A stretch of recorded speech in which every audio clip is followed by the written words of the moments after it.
All right, so we give praise, esteem, and honor to live in Elohim in the name of Yahushua HaMashiach this day. Pick this up in chapter 5, verse 39.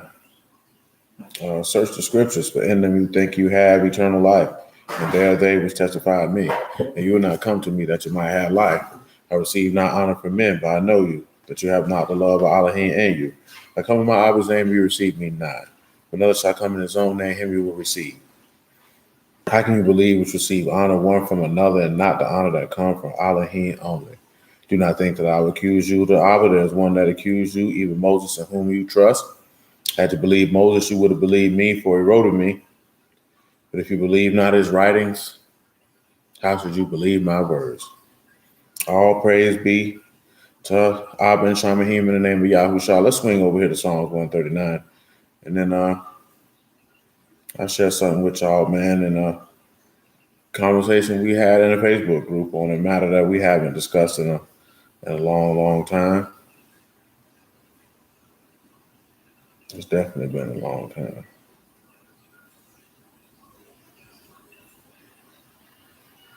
Psalms 139 and 9. Psalms 139 and 9. We should be. Second,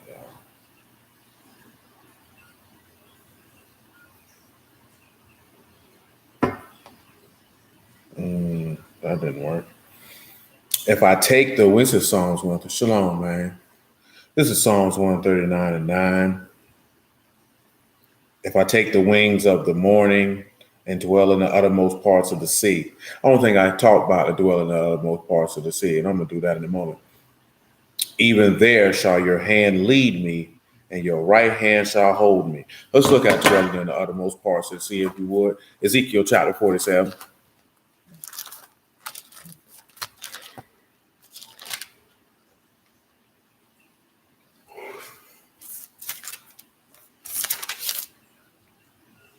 Ezekiel chapter 47. And you can pick it up at verse 1 if you would.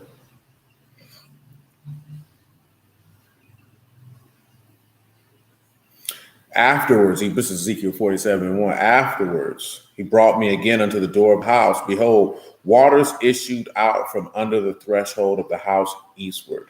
The forefront of the house stood towards the east, and the waters came down from under the right side of the house at the south of the altar, because that side is not there. I just want to share a threshold. And of course, it's stretcher, a seal, threshold. We have mean, pay, tau, and noon. So what we understand is that the word is the ruach is the words of the covenant of life, as that water issues out of that threshold. Now, as far as important as it's the water shooting out of the threshold, just want to look at something else. Now, that south is Negev, and that is the region of southern Yehuda, not specific in boundary, but just the southern district of Yehuda. Just so you know that when it's telling you that, it's telling you exactly that we're referring to Jerusalem specifically. Let's take it verse 2 of Ezekiel 47. Then brought he me out of the way of the gate northward. He led me about the way without unto the utter gate, by the way that looked eastward, and behold, there ran waters out on the right side. When the man that had the line in his hand went forth eastward, he measured 1,000 cubits. He brought me through the waters. The waters were to the ankles. Again, he measured 1,000 and brought me through the waters, and the waters were to the knees. Again, he measured 1,000 and he brought me forth to the waters, to the loins. Loins, it is specifically hips. Afterwards, he measured 1,000, and it was a river that I could not pass over, for the waters were risen, a waters to swim in, a river that could not be passed over. He said unto me, Son of man, have you seen this? Then he brought me and caused me to return to the brink of the river.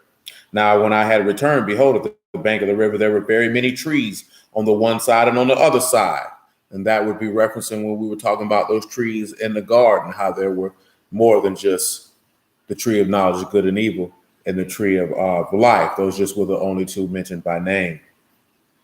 Now, when I returned, behold, there were very many trees on the one side and on the other. He said unto me, these waters issue towards the east country and go down into the desert and go into the sea, which brought forth into the sea that the water should be healed. Now, let's take it this part. Did he say the waters go down to the desert? I believe this is in Isaiah 40, maybe it's 35 that I'm thinking about. And it is Isaiah 35. Come, join me in Isaiah 35, if you would. Isaiah 35 and 1. And we'll go ahead and look at a few places with that. Isaiah 35 and 1, if you would.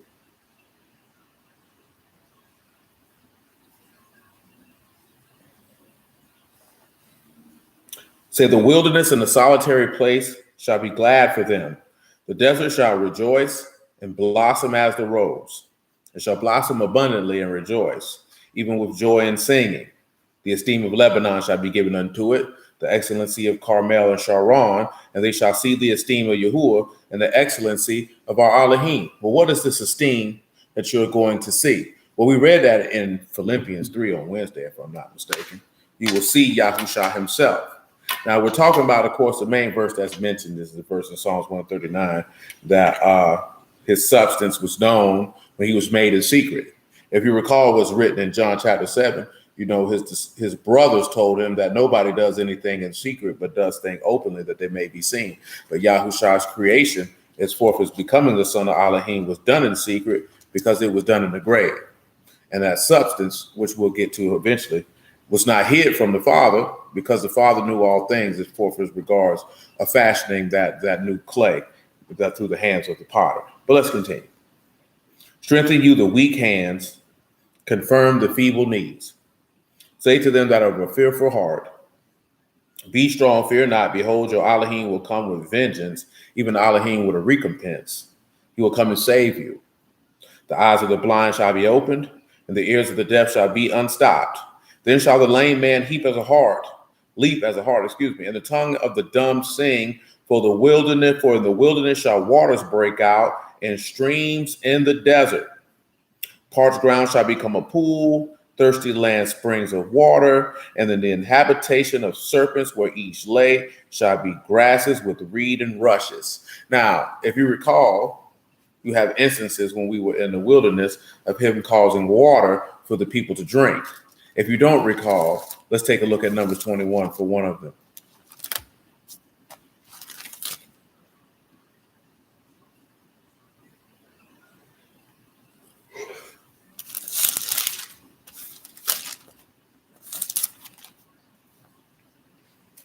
Numbers 21 and 10.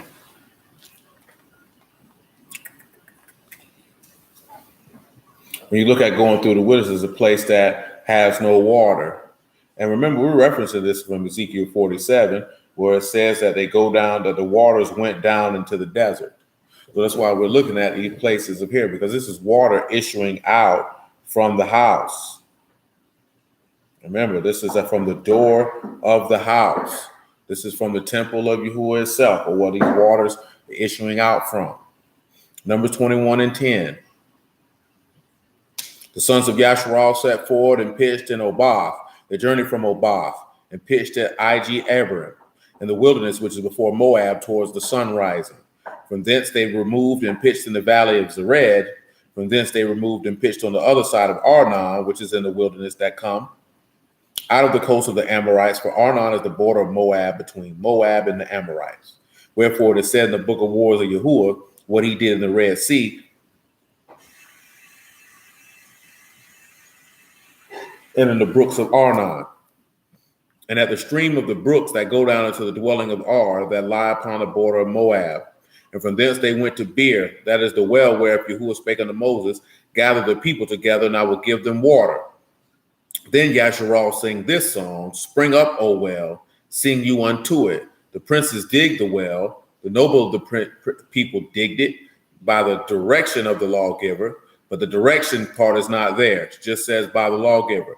with their staves, and from the wilderness went to Matnah, from Matnah to Nalil, to Bamoth, and Bamoth in the valley that is in the country of Moab, to the top of Pigsah, which looked towards Jeshimon. Now, of course, the other place when he struck the rock. We're focusing on this one here because he told them to gather the people together and he will give them water. You're looking at in Ezekiel 47, the people have been gathered together in a place where he can give them water. Let's go in another place in Isaiah 43, if you would. Isaiah 43, probably about verse 16.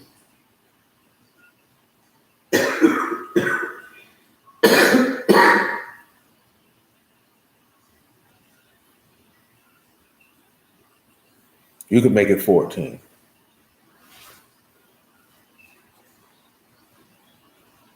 Isaiah 43 and 14.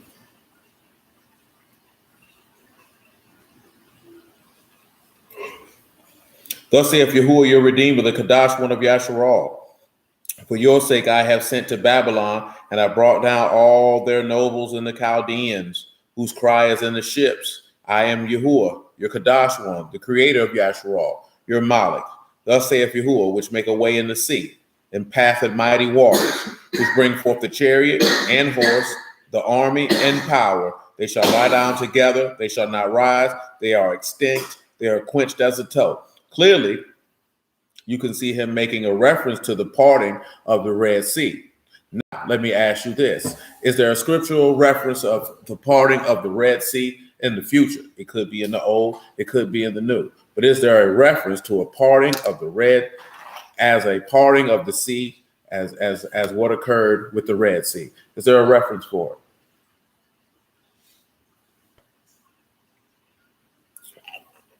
it? Who knows the reference place? Is there a reference place?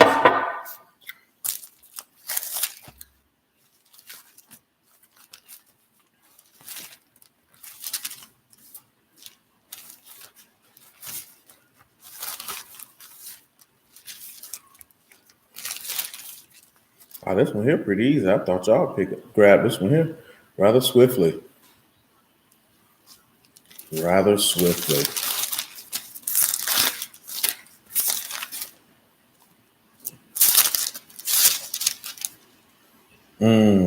No, that ain't the one right there, man. Let me check, see what you got. Yeah, that might not be the one. Well, I know it's not the one that's in my brain. Well, let's see what you got.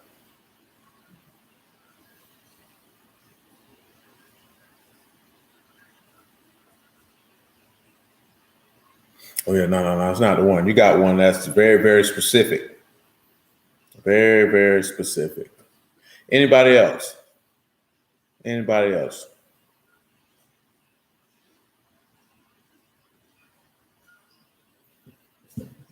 I give you to the 14-minute mark, which is about 40 seconds.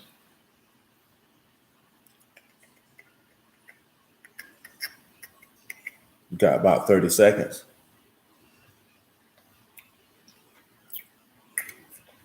25 seconds.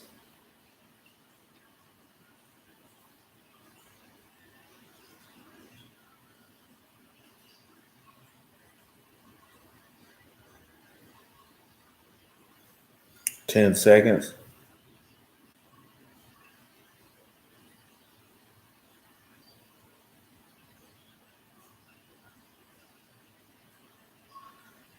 And let's come over here to Isaiah chapter 11.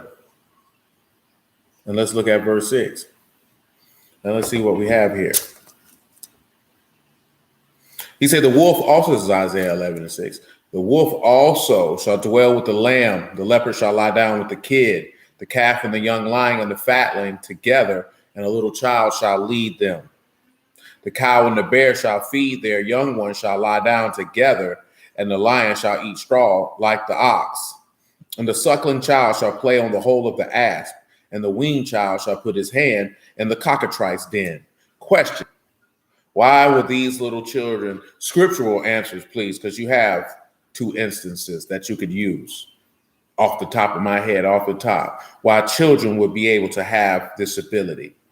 I want you to read, I'll read verse 9 and maybe that'll help you out. And they shall not hurt or destroy in all my Kadash mountain, for the earth shall be full of the knowledge of Yahuwah as the waters cover the sea. Let me run it back to you one more time. The wolf also shall dwell with the lamb. The leopard shall lie down with the kid. The calf and the young lion and the fatling together, and a little child shall lead them. The cow and the bear shall feed. The young one shall lie down together, and the lion shall eat straw like the ox. The sucking child shall play on the hole of the asp, and the weaned child shall put his hand in the cockatrice den.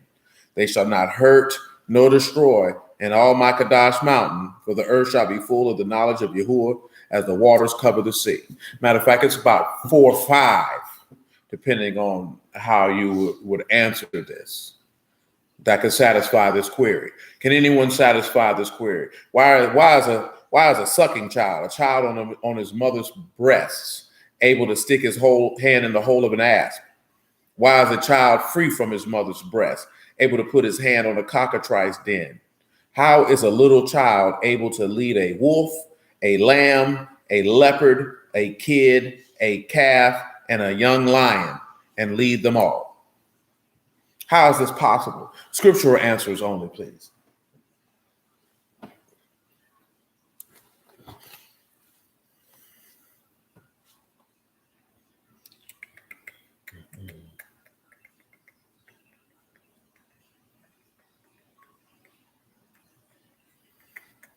It's at 1632. I give you about till 1730. I don't know if y'all can see the time on there. I really say that for myself. I don't think y'all can see the timer clicking.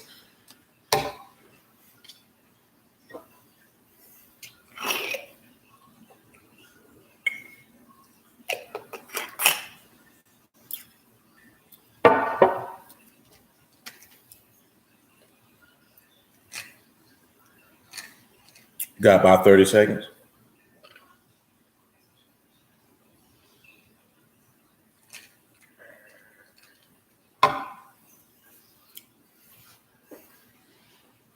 $15 seconds. Don't nobody want to take a shot at that? You got 10 seconds.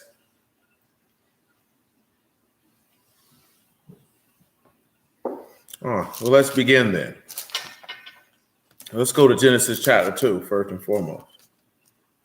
You said Matthew 18:1. Well, let's look at it then.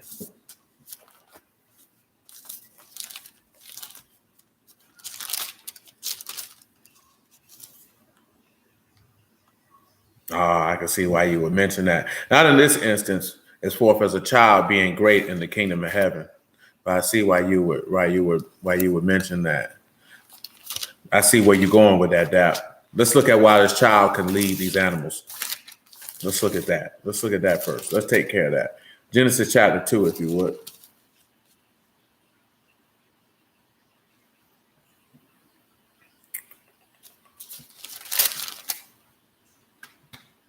Genesis chapter 2, verse 24. Genesis chapter 2, verse 24. Elohim said, let the earth bring forth the living creature after his kind, cattle and creeping thing, and the beast of the earth, after his kind. And it was so. Elohim made the beasts of the earth after his kind, and the cattle after their kind, and everything that creeps upon the earth after his kind. And Elohim saw that it was good. Elohim said, let us make man in our image and after our likeness, and let them have dominion over the fish of the sea, over the fowl of the air, over the cattle, over all the earth, and over every creeping thing that creep upon the earth. Elohim created man in his own image. In the image of Elohim created he him, male and female created he them. Elohim baruched them, and Elohim said unto them, be fruitful and multiply, and replenish the earth and subdue it, and have dominion over the fish of the sea, over the fowl of the air, and over every living thing that move upon the earth. Now, just for the sake of being just as thorough as we could possibly be, let's look at dominion. Let's see what we get. I think I said Genesis chapter 2, and that was Genesis 1. And if you were looking at Genesis 2, my apologies.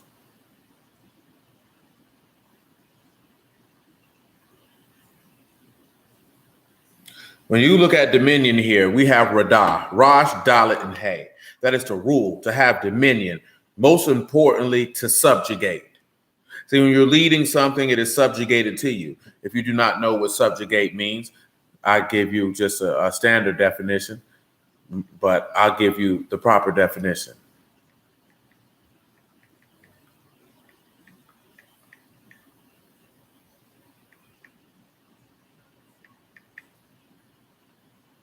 Subjugate, by definition, is to bring under domination or control, especially by conquest. Make someone or something subordinate to. So, when you look at something that has been made subjugated to, these animals are subjugated to a young child. Well, we need to understand, why are they subjugated to this young child? Isaiah chapter 25.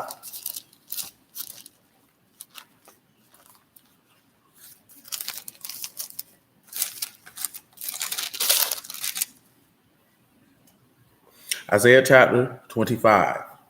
25 and 6. From Isaiah 25 and 6 to 1 Corinthians chapter 15. Because we have to deal with Elohim made man in his image, and he gave man, or Adam, dominion and rule over all the animals.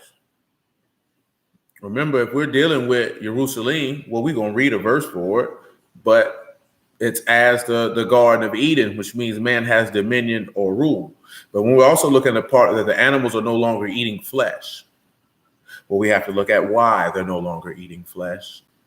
And we'll also look at the part with the cockatrice den and the asp in Mark 16, right after we read this Isaiah chapter 25. Matter of fact, now son, the Acts coming to mind. We'll take care of all this here. Let's roll though. Isaiah 25 and 6. And in this mountain shall Yahuwah of hosts make unto all people a feast of fat things, a feast of wines, the lees of fat things full of marrow, of wines on the lees well refined. He will destroy in this mountain the face of the covering cast over all people, and the veil that is spread over all nations. He will swallow up death and victory. And Yahuwah Elohim will wipe away tears from off all faces, and the rebuke of his people shall he take away from off all the earth, for Yahuwah hath spoken it. It shall be in that day, lo, this is our Elohim, we have waited for him, he will save us. This is Yahuwah, we have waited for him, we will be glad and rejoice in his salvation. The verse previous, the verse 8, he swallow up death and victory, allows you to understand why nothing shall hurt or destroy in his Kadash mountain. Matter of fact, let's look at Revelation 22:21 for that right now. Let's just go ahead and just read that right now on the back end.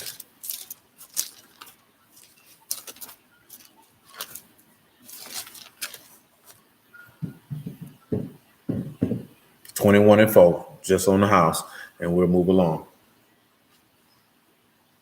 Elohim shall wipe away all tears from their eyes. There shall be no more death. Of course, this is New Jerusalem coming down. Remember, that's what Ezekiel 47 is all about.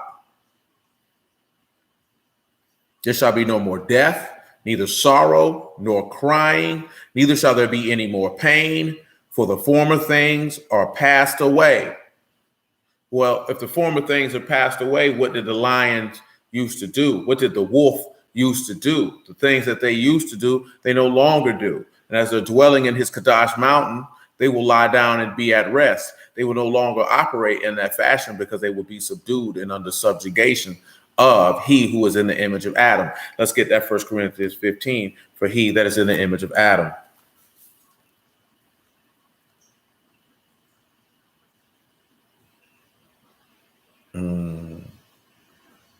I have to look and see what Numbers 14 say first.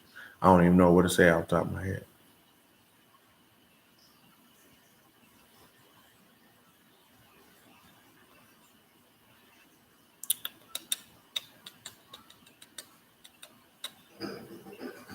(15 and 16). 1 Corinthians 15. Make it 15 and 15. Number 14. You got 7.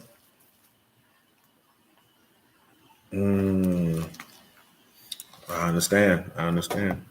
1 Corinthians 15:15. Yea, we are found false witnesses of Elohim, because we have testified that Elohim raised up Mashiach, whom he raised not up, if so be the dead rise not. Because that child could not have that dominion or that rule or that authority or that power unless Mashiach had risen from the dead to establish an eternal kingdom that will not pass away. Also remember that we're holding Isaiah chapter 11 and Ezekiel 47. For if the dead rise not, then is not Mashiach raised. If Mashiach be not raised, your faith is vain, you are yet in your sins. Then they which also are fallen asleep in Mashiach are perished. And if in this light only we have hope in Mashiach, we are of all men most miserable. But now is Mashiach risen from the dead and become the first fruits of them that slept. For since by man came death, by man come also the resurrection of the dead. For as in Adam all die, even so in Mashiach shall all be made alive. Now, we'll drop down a tad. And we will drop all the way down to verse 44. It is sown a natural body, it is raised a spiritual body. There is a natural body, there is a spiritual body. And so it is written, the first Adam was made a living soul, and the last Adam was made a quickening ruach. Well, why is this important? Because you know in Romans 8, it tells you how you were conformed to his image. So therefore, in being conformed to his image and him, and of course, you know, in that Micah 4:8, if I'm not mistaken, he tells you how we have to return to the first dominion. He has given dominion over and unto you. Therefore, if dominion has been given over and unto you, then you have the ability, authority, and power that he has to be able to keep the animals in subjection. Where do you have an example of Mashiach having animals under subjection? When he cast the unclean spirits into the pigs and then told them to cast themselves into the river. But let's take a look at something else in Mark chapter 16.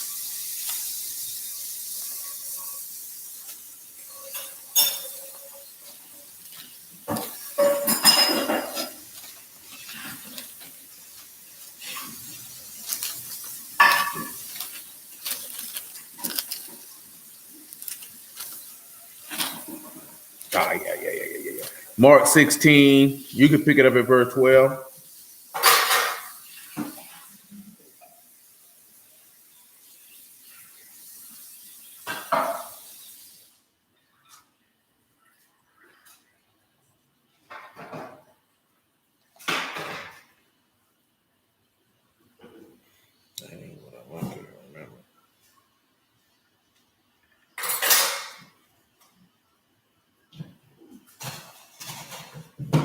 Hold on, y'all.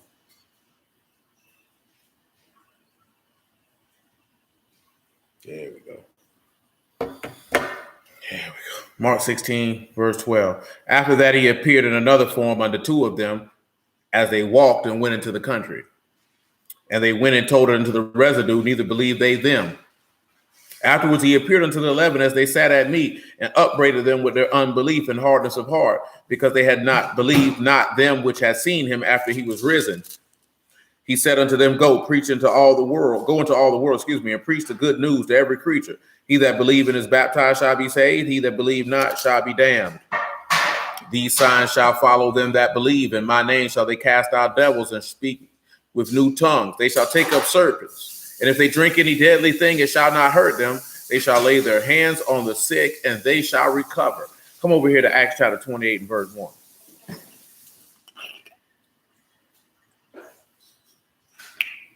They say that's what them Pentecostal people be out here doing.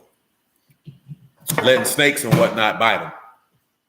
And then them people be falling up stank, trying to prove that, see, Christ is with us. See, we get bit by snakes. Don't nothing happen to it. Acts 28 and 1. And when they were escaped, then they knew that the island was called Melita. And the barbarous people showed us no little kindness, for they kindled a fire and received us every one because of the present rain and because of the cold. And when Paul had gathered a bundle of sticks, they laid them on the fire. There came a viper out of the heat and fastened on his hand. And when the barbarians saw the venomous beast hang on his hand, they said among themselves, no doubt this man is a murderer, whom though he escaped the sea, yet vengeance suffered not to live. And he shook off the beast into the fire and felt no harm. Howbeit they looked when he should have swollen or fallen dead suddenly, but after they had looked a great while and saw no harm come to him, they changed their minds and said that he was a god. Now, it's the same thing. If you don't know, let's look at this here so you know what a cockatrice and an asp is. If you're not familiar, you can return to Isaiah chapter 11.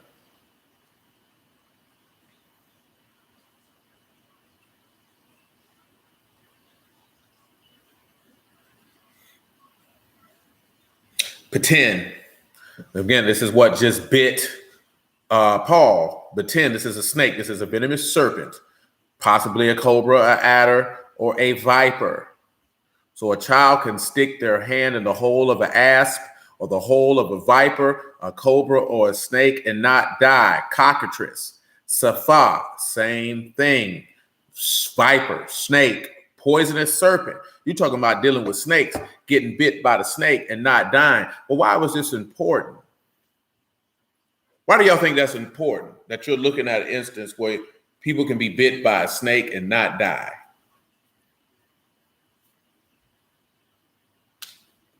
Scriptural answers only, please. We're at 31 minutes. I'll give you through 32:30. So you get a minute and a half.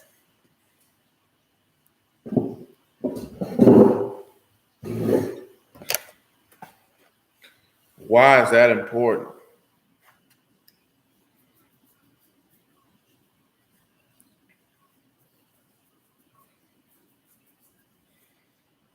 Got about a minute. Got about a minute.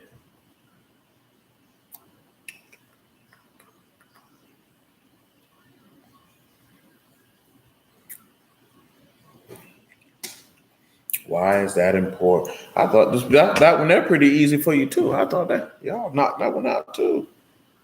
That's pretty easy too. Got about 30 seconds.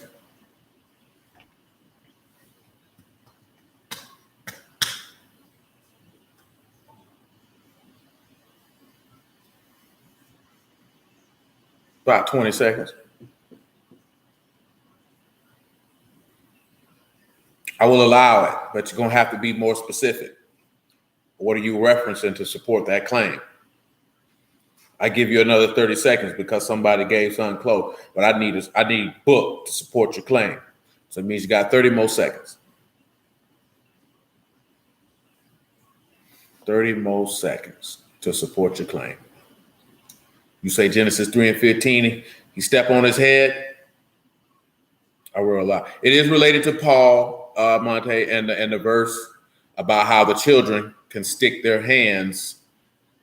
Matter of fact, I'm gonna give you another minute or so, so I can reference them all, so everybody can put them all together. We're looking at Isaiah 11. The young kids can stick their hand where vipers, where serpents, where snakes dwell, and be bit, and nothing will happen to them. We read Mark 16, where those who follow him can be bit by the snake, and nothing happens to them. Paul gets bit by a snake, nothing happens to him. So we need to put these things together. What are these elements trying to tell us about people who can be bit by a snake and nothing happened to them? And do we have scriptural references to justify ourselves? Now, what Derek and Dap put them in there are in the ballpark. Now, Derek has just the general answer that the adversary will not be able to harm the faithful. But can he or any of you use any scripture to back up that assertion? Dap has referenced what the prophecy said would happen to Satan, that Yahushua would step on his head and that Satan would bruise his heel. He says 2 Timothy 2:24. Let's take a look at it then.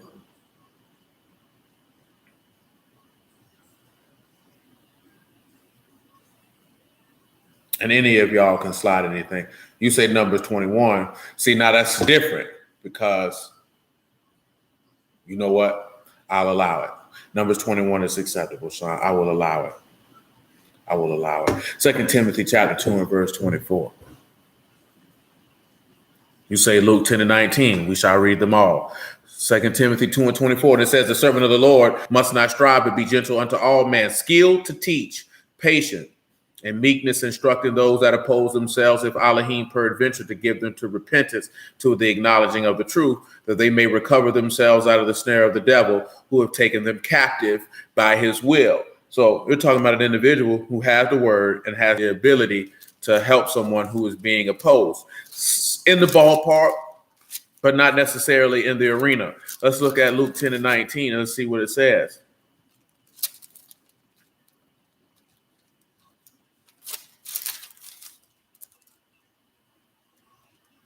Now, I'll back you up to 10 and 16 if you would. You know what? I back you all the way up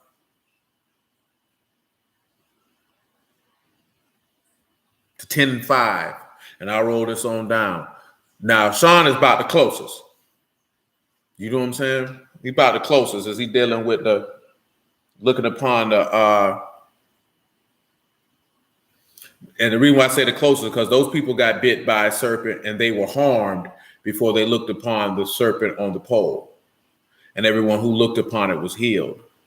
What we're looking at is people who are bit by a serpent and nothing adverse happens to them at all.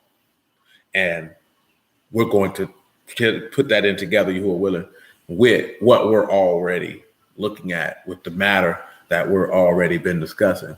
And shortly we shall do that if you who are allowed.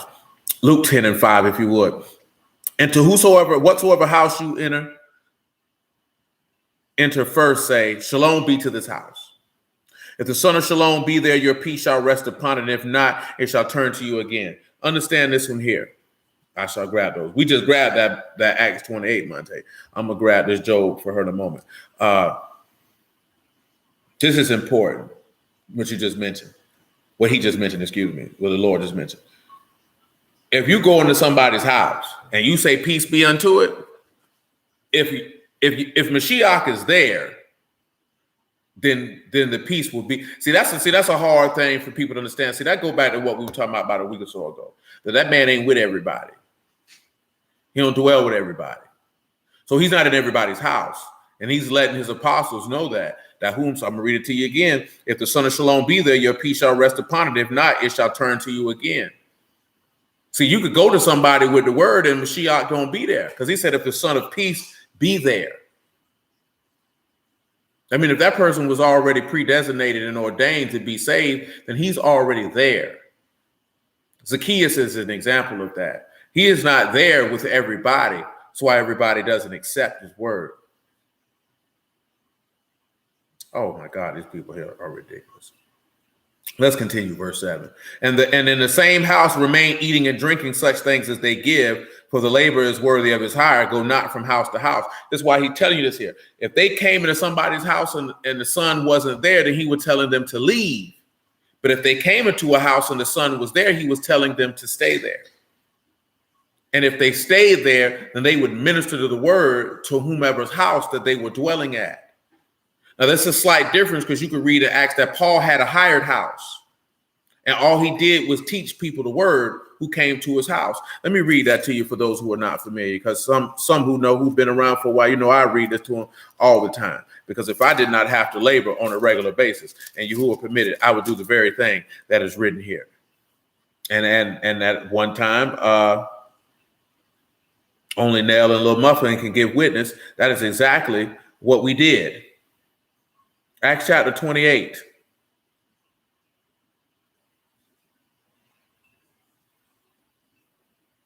You can pick it up at 22 if you would. But we desire to hear of what you think for us concerning this sect. We know that everywhere it is spoken against. And when they appointed him a day, there came many into his lodging, to whom he expounded and testified the kingdom of the Malkuth of Elohim, persuading them concerning Yahushua, both out of the law of Moses and out of the prophets, from morning till the evening. Some believed the things which were spoken, and some believed not. And when they agreed not among themselves, they departed after that Paul had spoken one word. Well spake the Ruach HaKodesh by Isaiah, the prophet, unto our fathers, saying, go to this people, saying, hear you shall hear and not understand, and seeing you shall see and not perceive. The heart of this people is waxed gross, and their ears are dull of hearing. Their eyes have they closed, lest they should see with their eyes, and hear with their ears, and understand with their heart, and should be converted, and I should heal them. Be it known therefore unto you that the salvation of Elohim is sent unto the Gentiles, and that they will hear it. And when he had said these words, the Yahudim departed and had a great reasoning among themselves. Paul dwelt 2 whole years in his own hired house and received all that came in unto him, preaching the Malkuth of Elohim and teaching those things which concern the Lord Yahushua HaMashiach with all confidence, no man forbidding him. That's all that man did. Sat in the house for 2 years and preached the gospel out of his house. You know what I'm saying? A lot of people try to dictate to people how the word should be manifest, but the word get out however the man want the word to get out. Sometimes you go from city to city. Sometimes you minister in a synagogue. Sometimes you ministered in a temple when it was erect. Sometimes you minister out of the house. Sometimes you do it in the street. Because again, when you're talking about testifying to somebody of the kingdom of Elohim and preaching them Yahushua HaMashiach, that is a tedious endeavor. That is not something that you can do with sound bites and a little bit of information here and there, because that has to be fully explained. A lot of individuals don't understand that. And I want to hopefully try to get this number 5 in, because I was telling Darius about this in a Facebook group that I'm in. A lady put that in there. And because they don't know the word, they thought it was talking about one thing when the passages were very, very clear of what it was talking about. Because they were trying to look at the book and equate it to where their modern mind is at, and thinking that the text was thinking about things that they're dealing with now. This is how the book gets conflated and misunderstood by many, because they're looking at it from the aspect of trying to make it equate to what is going on now. And everything that is in the text, of course, many of you know, but that is simply not the case. Let's return back to Luke chapter 10. We'll swing around to Job. I think we had mentioned that Mark, Darius. That was one of the reference points of what are we looking, because we've got Isaiah 11, we got the Mark 16, you got the Acts 28. You got people being bit by a serpent, no pain. We're going to get to it in a minute. 10 and 8, Luke 10 and 8. Whatsoever city you enter, and they receive you, eat such things that are set before you. Heal the sick that are therein, and say unto them, the Malkuth of Elohim is come near unto you. But in the whatsoever city, and remember, Malkuth, that's reign or dominion. Of course, you know Elohim got reign and dominion over everything. And so if you're a son of Elohim, you're going to have reign and dominion over it also. That's why those young kids, you got to understand what he mentioned. A little child would lead a wolf and a lamb. That's what he said. And a young lion. It said a child who was being breastfed could stick their hand in a snake's hole and a snake's den and not be harmed. It said a child who just came off of the breast could play in a den of serpents and no harm would come to him. Like, you had to really sit back and look at that. That's not a normal everyday thing that's being stated. And I know we look at it, but do people understand it? Do people explain it? Why is that possible? How is that possible? Well, we've looked at the first part of how it's possible, because you'll be dwelling in the Garden of Eden. So therefore, the Garden of Eden, or AKA New Jerusalem, is as the Garden of Eden, which means you have the same dominion, power, and authority that the first Yasharal, AKA Adam, had. Adam had dominion over all the animals in the garden. As we already looked at that word, Radah, they were in subjugation unto him. He had conquered them. There had been a conquest. They were subject to his authority. So if Elohim is dwelling in this place and you're dwelling in this place, then you have the same power as Elohim has, because if you recall, Revelation 3 says that he will be set in his throne, and everyone that overcomes will be set in the throne with him as he is sat down with his Father in his throne. That means that you have power and subjugation over them as well, because you've been conformed to the image of his likeness. That's why we read the Genesis 1, and he made them in his image and in his likeness. But let's continue. Verse 10, but in whatsoever city you enter and they receive you not, go your way out into the streets of the same and say, even the very dust of your city which cleave on us, we do wipe off against you, notwithstanding, be ye sure of this, that the kingdom of Elohim is come near unto you. But I say unto you that it shall be no more tolerable in that day for Sodom than for that city. Indeed, sir, indeed, amen.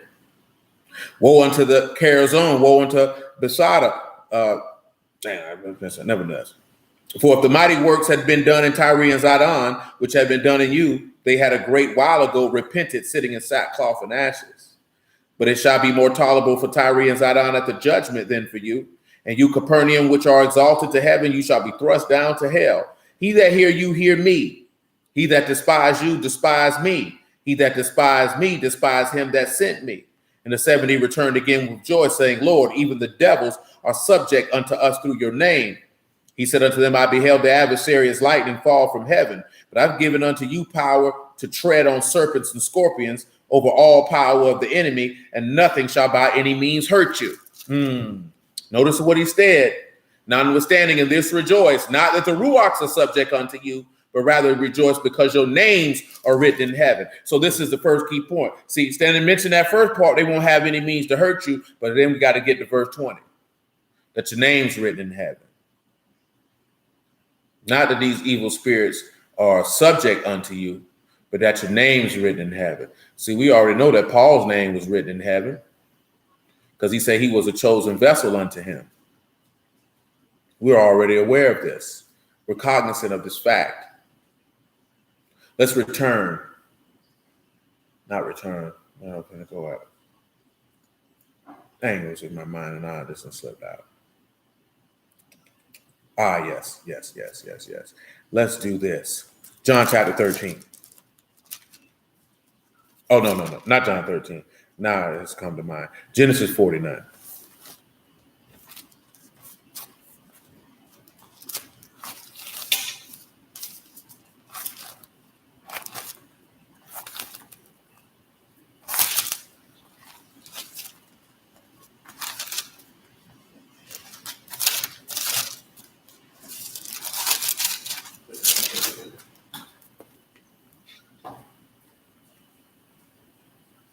Genesis 49 and 16.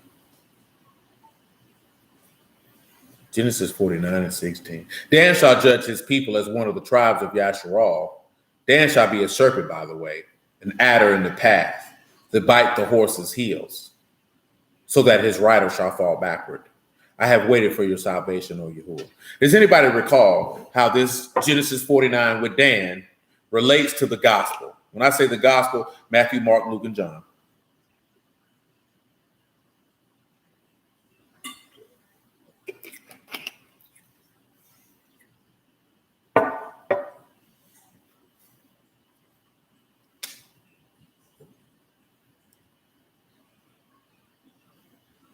Matthew, Mark, Luke, and John. Does anybody recall? It's very possible. It's mentioned in Isaiah 11, which we're going to get to. They very well may be. Well, you have another one, Isaiah 65, says the same thing. You're on the right track there, sir. Just substitute Judas out for somebody else, and you're dead spot on. Remember, Dan means judge. So the judges shall judge his people as one of the tribes of Yasharal. The judge shall be a serpent, by the way, an adder in the path that bite the horse's heels, so that his rider shall fall backwards. Because 17 is Judas, so I don't want to do you like that. But 16 is someone else.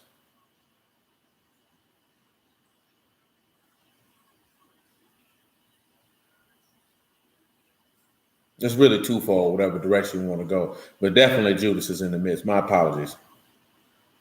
No, not Peter. This one you got the scribes, because they would be the judges of that time. Remember, and they judged themselves to be the people of Elohim, and they were not, because they rejected his testimony. He said, you hear them not because you are not of Elohim. So when you look at that, them being a serpent or an adder in the way, a viper. Let's go to John 13 now.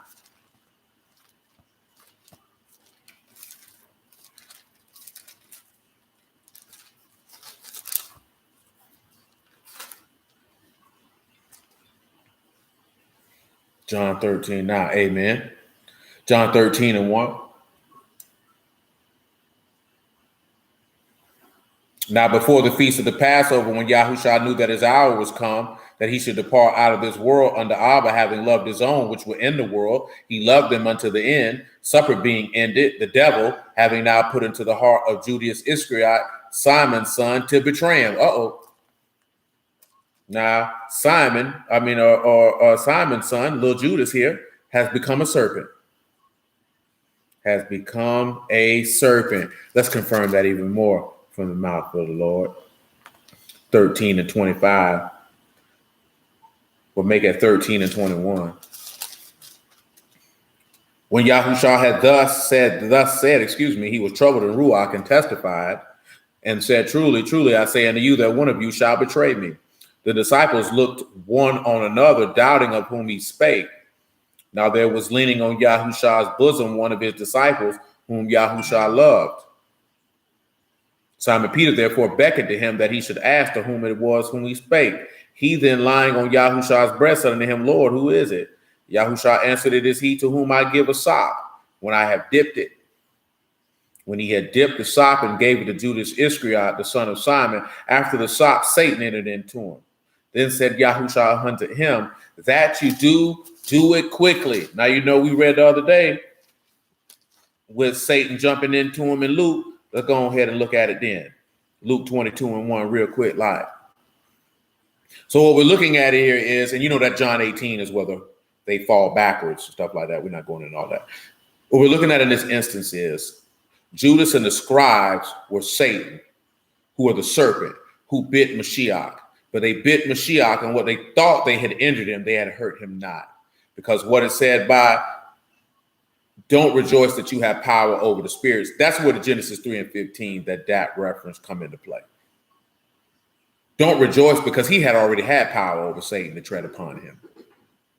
So don't rejoice over that. Rejoice that your name is written in heaven. Mashiach's name was written in heaven. So him trampling over Satan is nothing. Let me get this Job 2 and 6. That Kalisha got on here too. Let me go and get that. Let me see what we got over here for that before it get too far removed from my mind.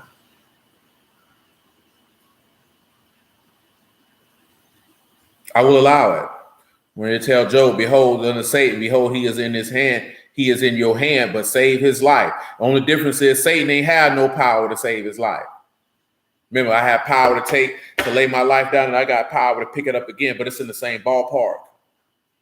Same concept.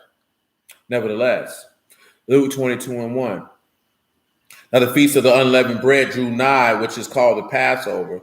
The chief priests and scribes sought how they might kill him, for they feared the people. Then entered the adversary of Judas, surnamed Iscariot, being numbered of the 12. Remember, right, what he told Peter? Get you behind me, Satan. You savor the things that be of man and not the things that be of Elohim. Well, man likes the things that pertain unto death. Elohim like the things that pertain unto life. So when the power of Elohim is with you, because that's what we read in Luke 10. Let's read that Luke 10 and 19 one more time, just to make sure it's at the forefront of your mind.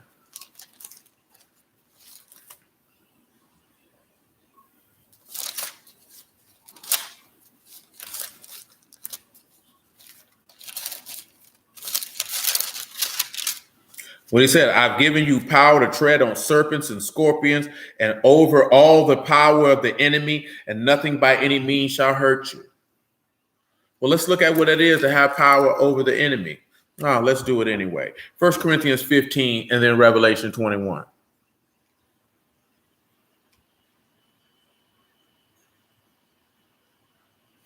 (15 and 24). 1 Corinthians 15 and 24.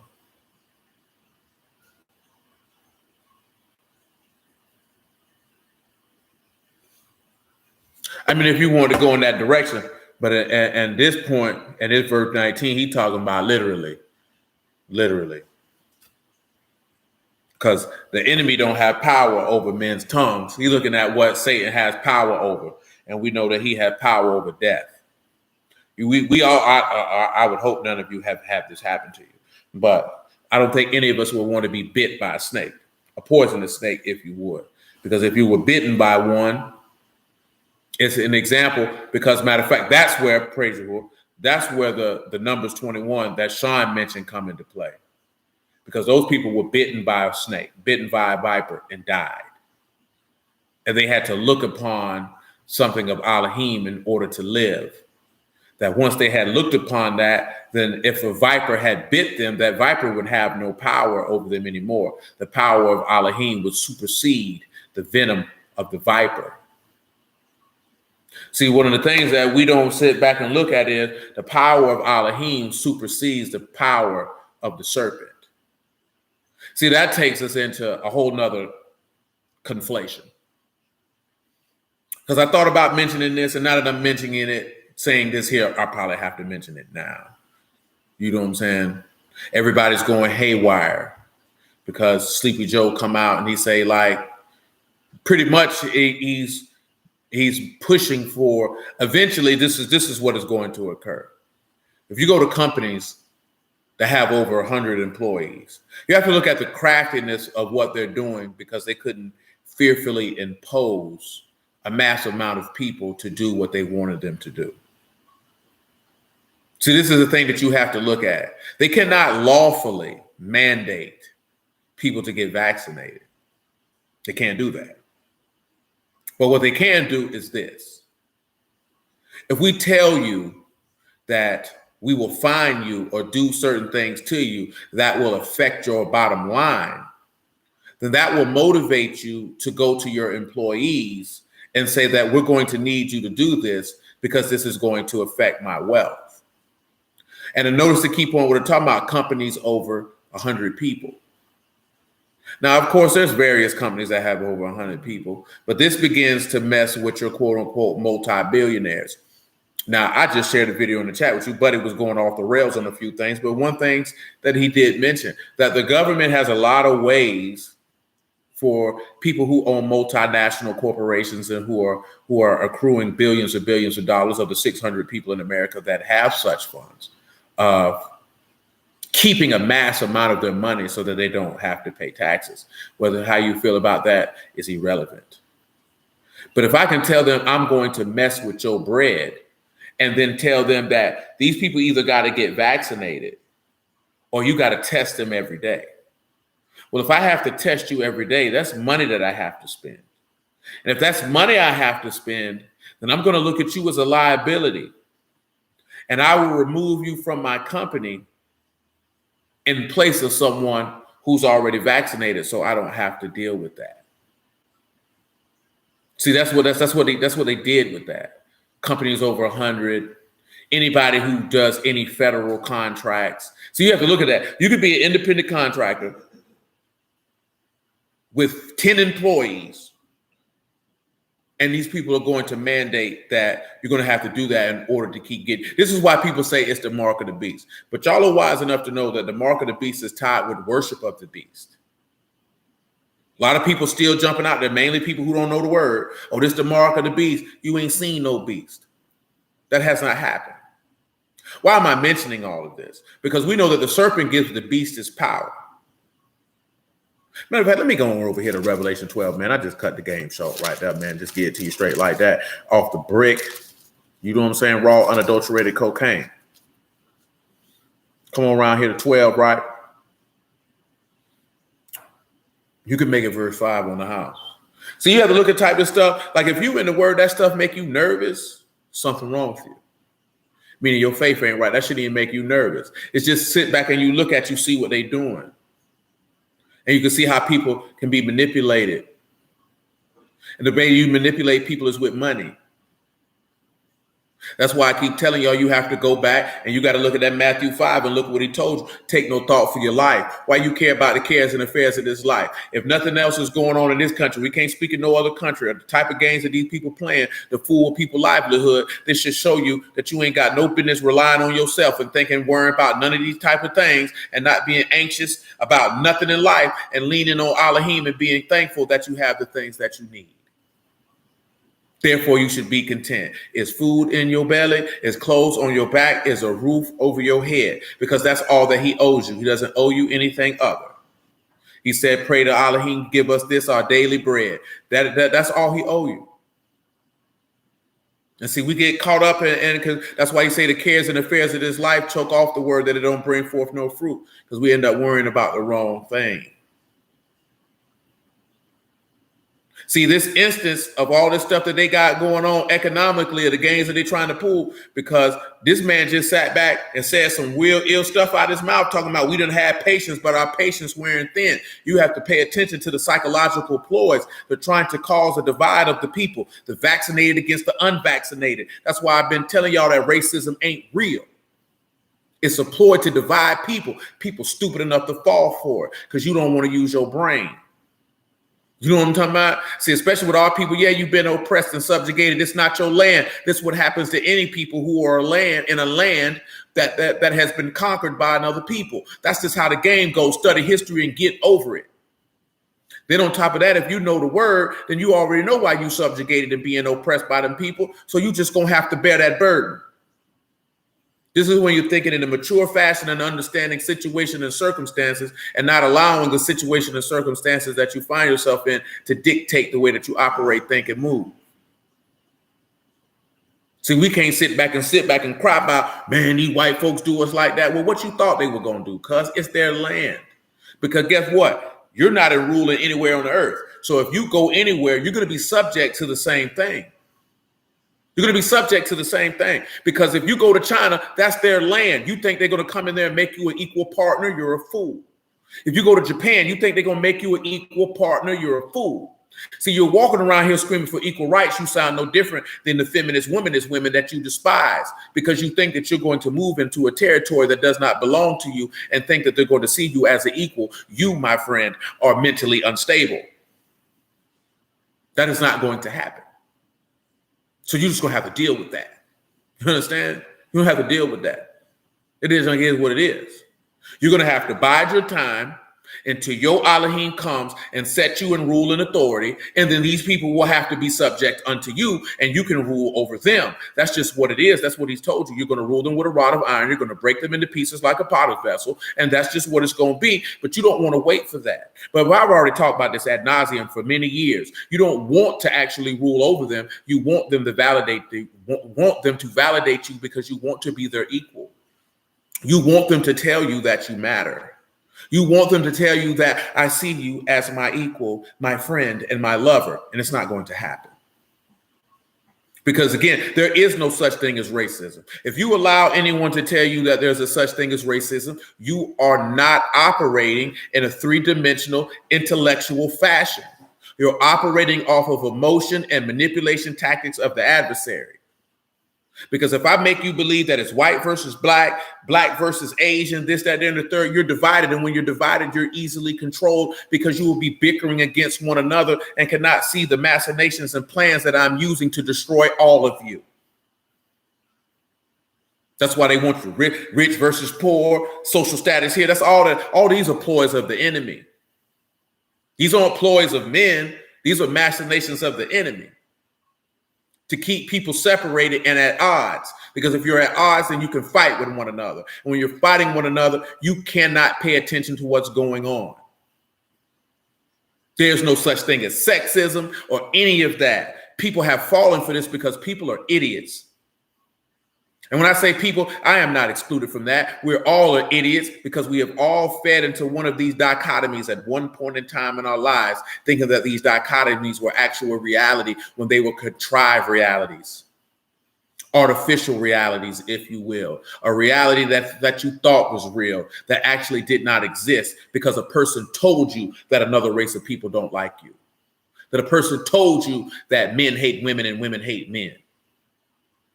This is what someone has told you, and you accepted it, and you did not see what was going on. And they're doing this with the vaccination ploy, and people falling for it. I've told people for years, Satan don't have many tricks, but the tricks that he has, they are highly effective. And when you don't have many, he's like Mariano Rivera. I don't know if any of y'all know who Mariano Rivera is. Mariano Rivera was the closer for the New York Yankees for an extremely long period of time. He was one of the greatest closers in the history of baseball, and all he had was one pitch, a cutter, fastball. You know what I'm saying? Two-seam cutter, fastball, if I'm not mistaken. Everybody knew he was going to throw this pitch, and they could never hit it. They knew what was coming. They knew how he was going to throw it. They knew when he was going to throw it, and they couldn't do anything with it. That's why Paul tells you we are not ignorant of Satan's devices. Most of us are ignorant of the plans and plots that Satan has. He don't have many. He don't have many. That's why I mentioned that to y'all. His biggest ploy is to cause you to doubt the word. If he can cause you to doubt the word, everything else falls into play. Everything else falls into play right after that. Nevertheless, Revelation 12, right? Verse 5. And she brought forth a man-child who was to rule all nations with a rod of iron. Her child was caught up under Elohim into his throne. The woman fled into the wilderness where she had a place prepared of Elohim. Man, you know I watch baseball, man. That they should feed her there 1,260 days. And there was a war in Shamahim. Mikael and his Malachim fought against the serpent, and the serpent fought and his Malachim, and prevailed not. Neither was their place found any more in heaven. And that great serpent was cast out, that old serpent called the devil and Hashatan, which deceived the whole world. He was cast out into the earth, and his Malachim were cast out with him. And I heard a loud voice saying in Shamahim, now is come salvation, strength, and the kingdom of our Elohim, and the power of his anointed. For the accuser of our brethren is cast down, which accused them before our Elohim day and night. And they overcame him by the blood of the Lamb and by the word of their testimony, and they loved not their lives unto the death. See, that's how the only way that you're going to beat Satan. You can't love your life, and you got to be willing to die for the word. See, don't let these brews get you all up in arms. See, right now, man, most brews, man, this is what most brews on right now in 2021 that I have seen. Of course, you know, I ain't the knower of all things, but just what I've seen come across my feed with the brews that I know, that this is what they're talking about right now. Most of them are talking about everybody coming on one accord to keep feast days on the same time, which is a yearly thing when the feast days roll around. Dealing with rebellious women, because clearly, I guess a lot of dudes are dealing with women who don't want to obey or just outright or blatantly disrespect them. I don't know. I can't speak to that, but clearly a lot of dudes is dealing with that. And these vaccinations. Niggas nervous about these vaccinations, and I don't understand why. Why are you nervous about that? Why that even bother you? Indeed, bro. Indeed. I don't know why that bothers people who say they got faith in Elohim. If you got faith in Elohim, then you know that he going to provide your needs. So why you care about these people trying to force people to get no vaccine? Why you care about that? You know what I'm saying? See, now I got enough sense that even if I wasn't dealing with no word, that I know that if anybody tries to shame or intimidate you in doing something, then 9 times out of 10, what they're trying to get you to do is probably not profitable for you. For whatever reason. You know, my homeboy said, they like, I ain't getting no vaccine. They ain't gonna put no nanobites in me. But the main thing is that I don't know if y'all know what an indemnity clause is. You know what I'm saying? Like I've signed contracts that have indemnity clauses in them, stating that if something happens, you can't sue these people, that they are free and clear from any accountability. And all these vaccines, they have indemnity clauses in them. The United States government is giving these people indemnity that they cannot be sued. So I don't think they're necessarily putting something extra in your body. Niggas like, oh, you ungodly. If you niggas is stupid. But what the thing to do is that if something happens to you, you couldn't sue them. You know what I'm saying? That's really what it boiled down to. Is that they look like they running a great old big old worldwide science experiment. And if something happens to somebody, then hey, you know, you ain't gonna get no money out of it. And most pharmaceutical companies have that they have indemnity clauses. That's why they don't get sued very often. Indeed, they have fooled themselves in believing that that shot is the mark of the beast, which is the most asinine assertion and what's the word I'm looking for? It's escaping me the word that I desire to use in this instance.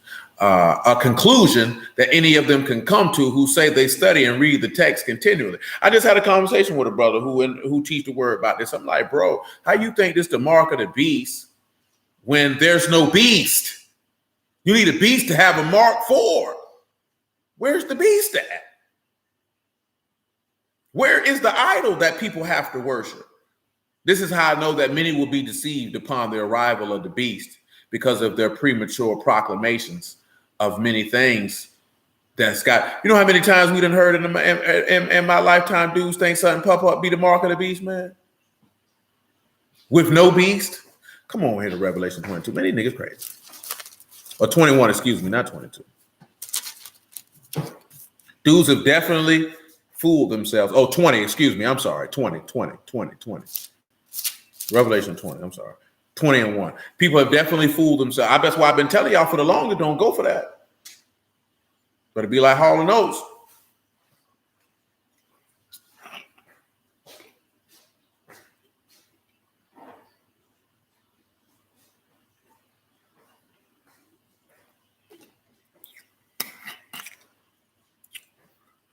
You could say it's practice, and to an extent it is. But me personally, it's just my personal opinion. It's no book or nothing. Because her assertion, her perspective of seeing that it's practice is 100% viable. Me personally, because I was thinking about this earlier today, truth be told. All this is Yahuwah pushing people in the direction that he wants them to go in order to fulfill his will. That is the number one aspect of when things occur that we neglect. That everything is happening to the fulfilling of his will and that the mystery of Elohim would be complete. Because see, we just looking at what's going on in America. There are stricter measures in other countries in the world that are nowhere close to what's going on over here. That's why I shared with y'all what's going on in Australia. In Australia, an unvaccinated person can't leave 3 miles from their house. That's why I shared with y'all what's in Nigeria. These people telling these people they can't go to the bank and they can't do this. So that's why I said we can't look at it and say that this thing is the mark of the beast, because what is going on in other countries is way stricter than what's going on over here. That's why we have to stop with the elitism that the scriptures and the world revolves around what happens over here. Because I don't think a lot of they have restrictions on them going outside. Can any of you imagine? Because most of you on here are not vaccinated. Can you imagine being a grown adult and somebody telling you that you can only go outside for 30 minutes? That's being in prison. I've been in prison in the box. They have you in a room for 23 hours. They let you out 60 minutes a day. And you know what they do? They take you and put you in a cage. They take you from your cell and walk you into an area of nothing but cages, literal cages. This is no exaggeration. These are literal cages. You know what I'm talking about? Not cells, literal cages outside, and let you just stand outside to breathe some air and get some sun for 60 minutes and take you back in that cell for the other 23 hours of the day. See, that is effective to prison. Can any of you imagine that you can't go but 3 miles from your house? You know what I'm saying? You're not dealing with what these people are dealing with in other places. See, remember when we were locked down over here, them people in Italy couldn't leave the house. These people were having concerts on their porches. You know, niggas in Jacksonville was like, what, locked down? What? These niggas throwing block parties, selling dope and murking niggas. Nothing stopped. The only thing that stopped was stores closed earlier. Of course, you know, New York came out with this same type of stuff. If you want to go into anything public. So what this is the element of how much oppression will you take? See, one thing about people are fearful. That's how you know a lot of these men are cowards and hoes. But a lot of these men are cowards and hoes because Yahuwah want them to be cowards and hoes. He don't want men to stand up and fight back. I'm talking about men of any nationality because he wants his will to be performed. Because how can you be so fearful of anything that you would give over your ability to move freely in whatever it is? Because people were ready. It's September 11th now, technically. People were ready to give over freedoms and rights in this place over that from fear. See, that's one of Satan's greatest devices is fear. because fear is an emotion that can easily be manipulated. And when people are fearful, you can get them to do anything in order to feel safe. See, that's how you got to know his devices. That's why you ain't supposed to be anxious and worrying about nothing, because that's rooted in fear. That's why he say perfect love cast out fear, because fear have torment. And if you're dealing with Satan, you're going to be tormented because you know him and his angels getting cast in the lake. That's why you can't operate in fear. Fear is an easily manipulated emotion, the most easily manipulated emotion that there is. The second one after that is anger. That's why you say wrath rests in the bosom of fools. That's why you cannot be an emotional person. Satan operates off of the manipulation of emotion. When you deal with emotion, this man is able to come through and cause havoc and chaos.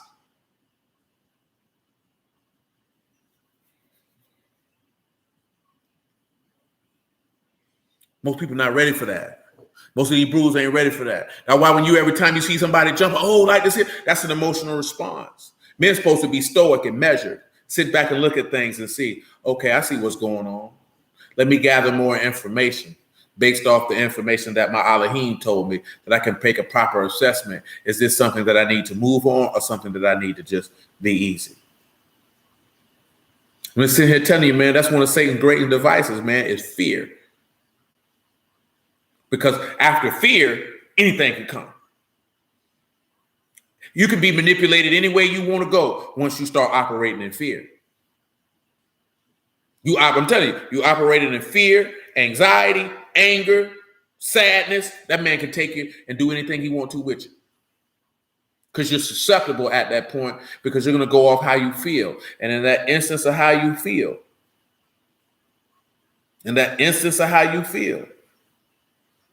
you can be manipulated to do something that you may not would have done if you were not in that type of emotional state at that particular time.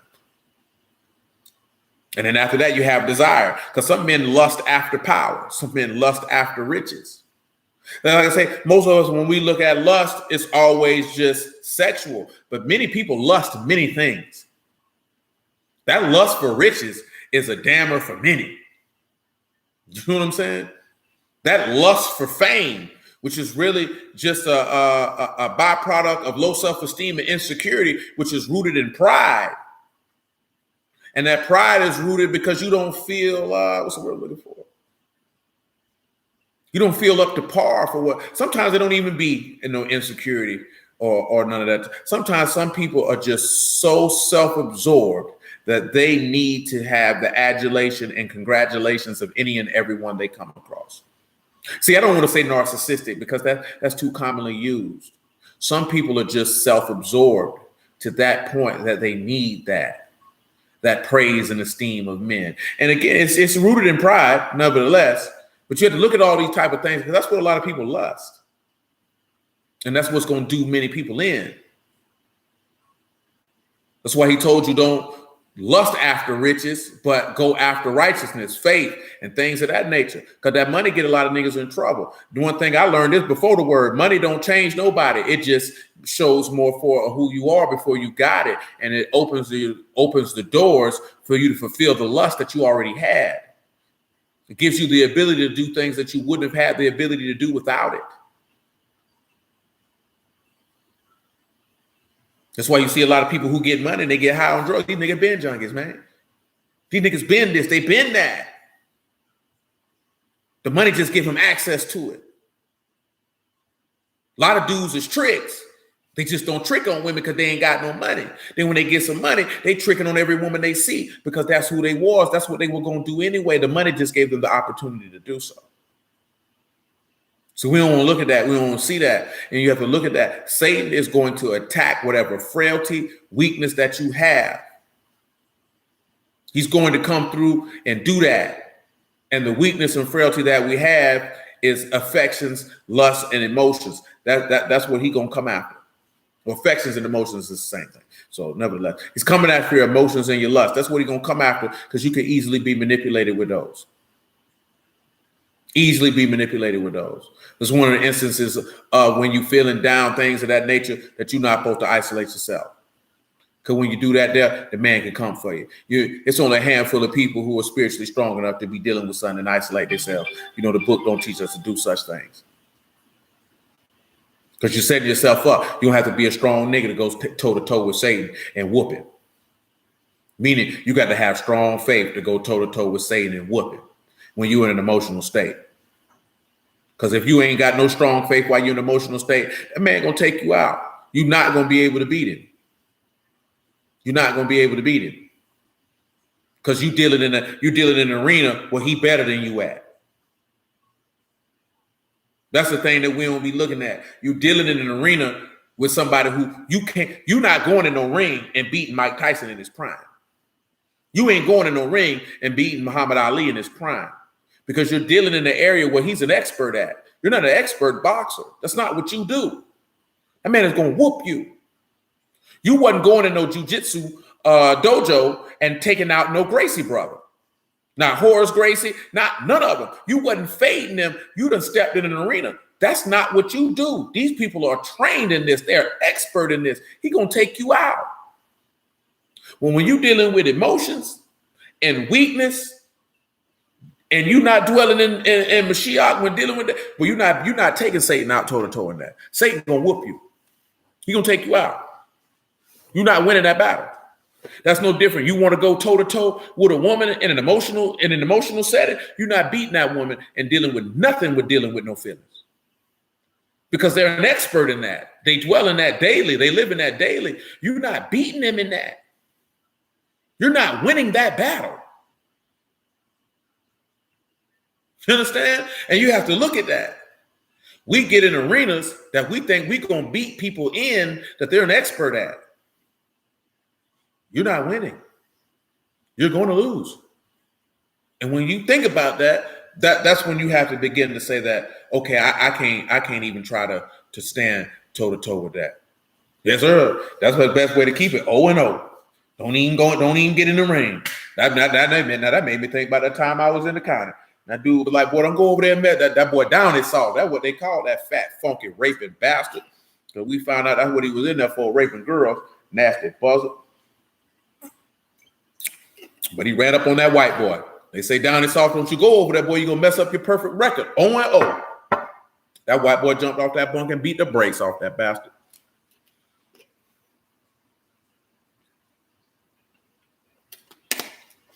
Revelation 20:1. We still holding Isaiah 11 and Ezekiel 47 and Psalms 139. Praise the Lord.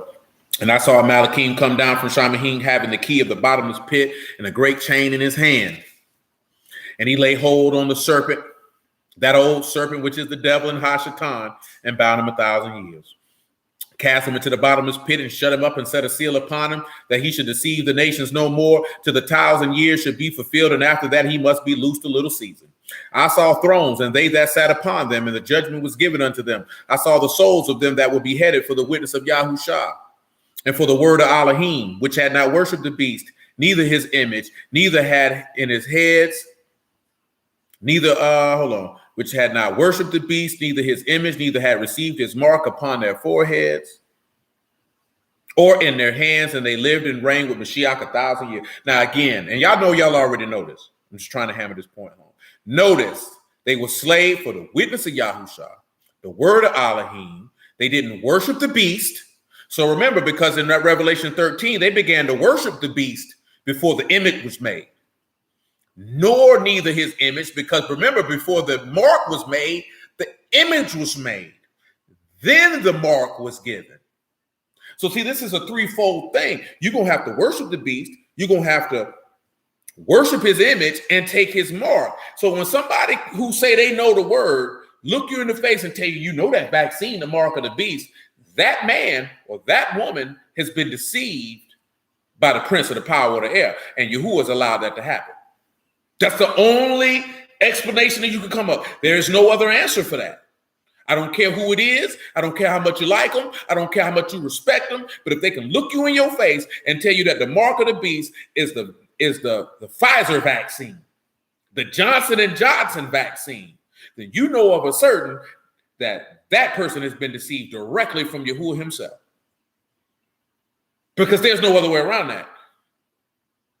Because you see clearly that what they're beheaded for the witness of Yahushua, because y'all know that the beast gonna say he Elohim, and those in that time are gonna be hated for the gospel's sake, because they're gonna be witnessing that Yahushua is Elohim. That's why I don't even understand why they do say Yahushua ain't Elohim. Why else would these people want to kill us for saying that Yahushua, the son of Elohim, is saying he Elohim, and there's a man on earth saying he God? That's in direct contradiction. And you turn it around saying Yahushua God. Come on, man. Then you bear witness to the word of Elohim because you telling him he a liar. You an idol worshiper. We don't serve other gods. We only serve the God of Yasharal, the God of Abraham, Isaac, and Jacob, the God of the living, the God of the righteous, the God of judgment, the God of Kadashness. That's the only one we serve. We don't know what you're talking about, man. Who is you? I don't know you. I don't care nothing about no fire you brought down from heaven, nigga. I don't care nothing about you resurrecting from the dead, cuz. You told me to, nigga, Yahushua would never tell me to bear no image of him. Because when he resurrected from the dead, he didn't tell his apostles to do that. But you telling me to do that. So I already know you flawed. Because my God say don't make you no image of anything in heaven above or the earth beneath, nor bow down and worship to it. So you telling me to go against the word, Mr. Understanding the dark sentences. I do not believe you.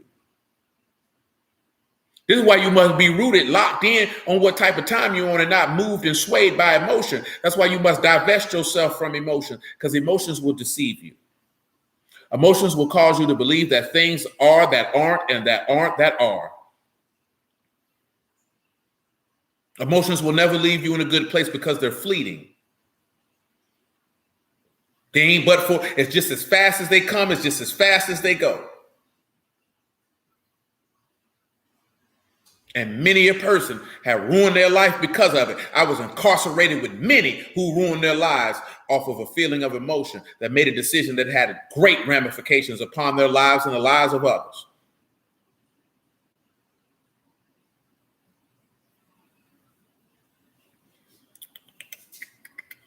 And I saw thrones, and they sat upon them, and judgment was given unto them. I saw the souls of them that would be headed for the witness of Yahushua and for the word of Elohim, which had not worshipped the beast, neither his image, neither had received his mark upon their foreheads or in their hands. And they lived and reigned with Mashiach 1,000 years. But the rest of the dead lived not again until the 1,000 years were finished. This is the first resurrection. Baruch and Kadash is he that have part in the first resurrection. On such the second death have no power. They shall be the priest of Elohim and of Mashiach and shall reign with him 1,000 years. That was the point that we were getting to, of how even though Yahushua was bitten by the serpent, that the serpent had no power in order forth to bring forth death unto him. And as it says in Revelation, right, Baruch is he that died in the Lord from henceforth. Yea, they works do follow them. Because though Satan bites you, he has no power over you. Because death will not reign in you. The same way that those little kids can stick their hands in the den of a serpent and be bitten and live. The same way Paul was bitten by a serpent and lived. The same way that Yahushua said that you will be bit by serpents and live. And that you would have power over them. You got power over them because the power of Elohim is with you. Your name is written in heaven. Going back to, again, what Dad mentioned with the Genesis 3 and 15. You shall step on his head. He may bruise your heel, but you're going to step on his head. He shall be vanquished. And vanquished he shall. Romans 16 on the house. Then back to Isaiah chapter 11. Praise the Lord.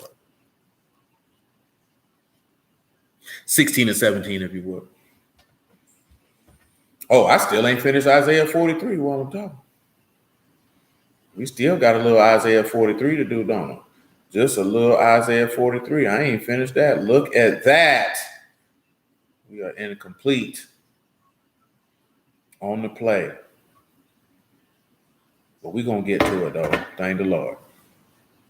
16 and 17. Now I beseech you, brethren, mark them which cause division and offenses contrary to the doctrine which you have learned, and avoid them, for they are such that serve not our Lord Yahushua HaMashiach, but their own belly, and by good words and fair speeches deceive the hearts of the simple. For your obedience has come abroad unto all men, and I am glad therefore on your behalf, but yet I would have you wise unto that which is good and simple concerning evil. Yeah, I think I finished that one, I believe. Maybe I didn't, but we'll go look at it also. Elohim shall bruise Hashatan under your feet shortly. The mercy of our Lord Yahushua HaMashiach be with you. Come over here, back over to 1 Corinthians 15. Did I finish? Did I finish? I think I did. Or did I not? I did not. 1 Corinthians 15 and 25.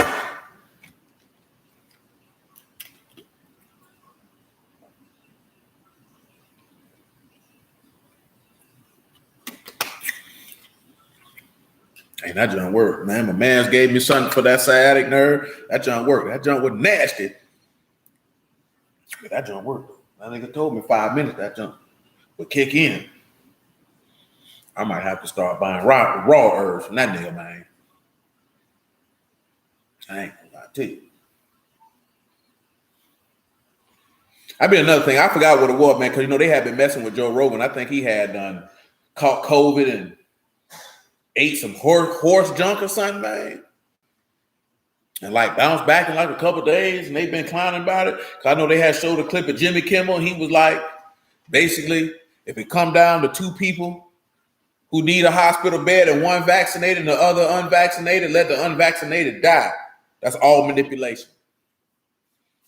That's all to stir up the minds of the people. And then just keep in mind, Jimmy Kimmel come on late at night.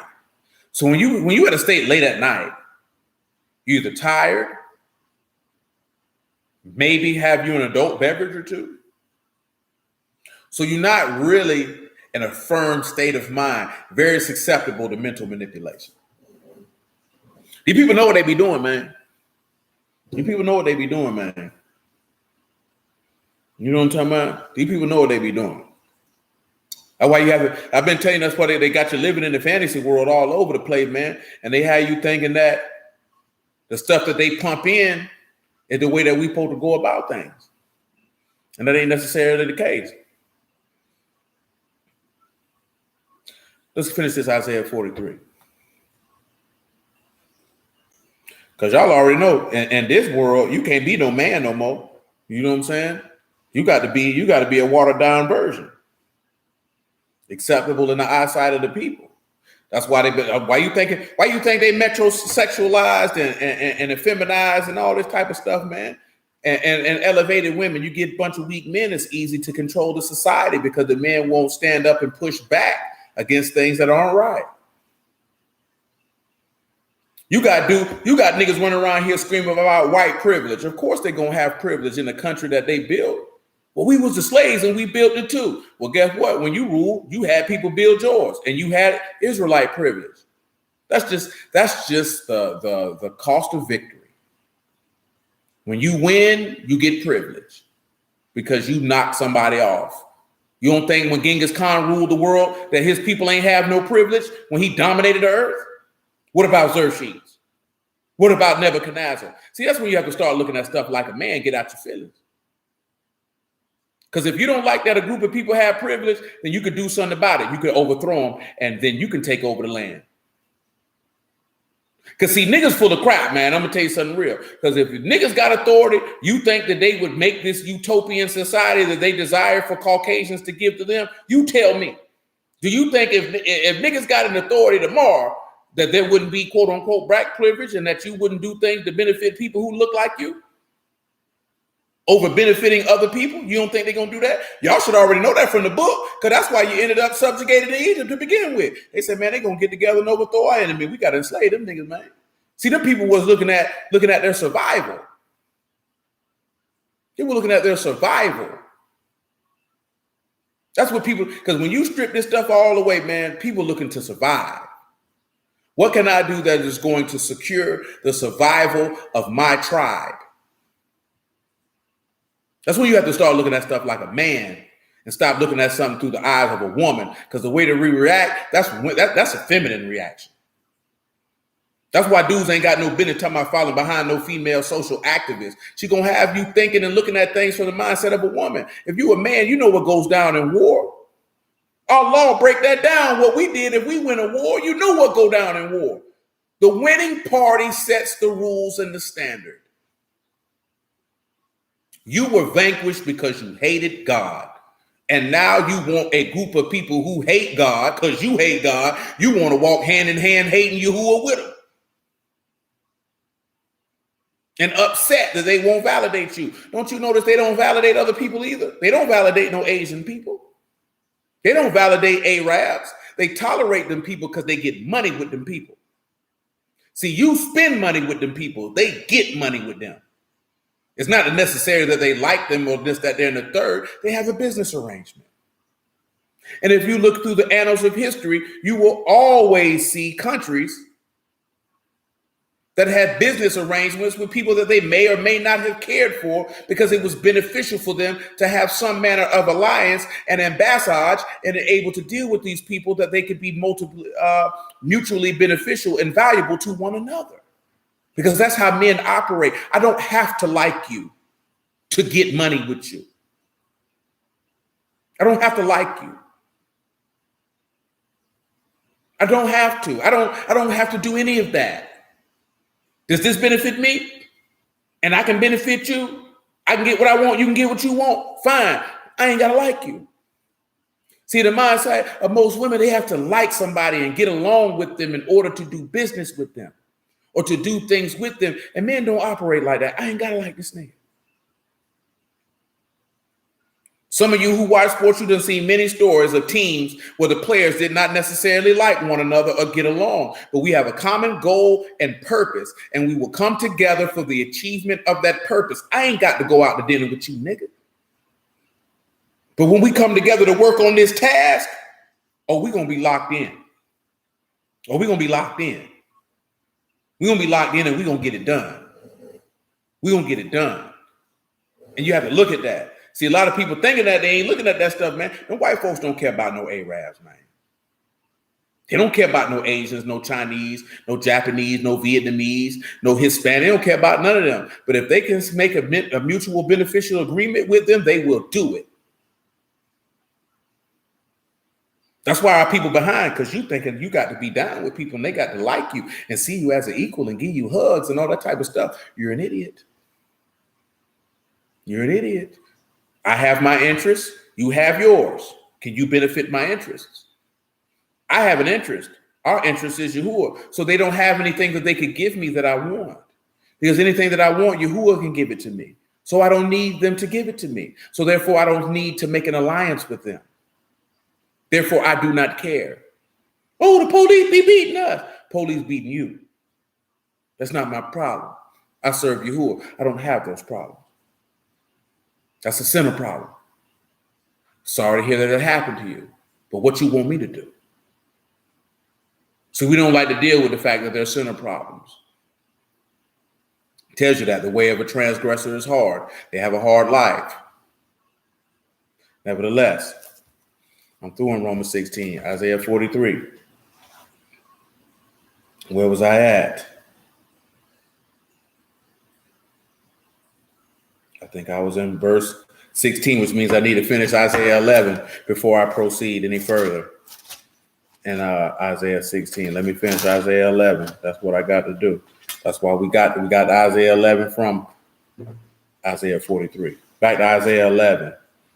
I pick it back up in verse 6. The wolf also shall dwell with the lamb, and the leopard shall lie down with the kid.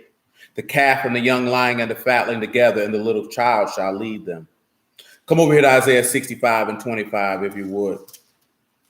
It'll tell you another place where it mentioned the same thing.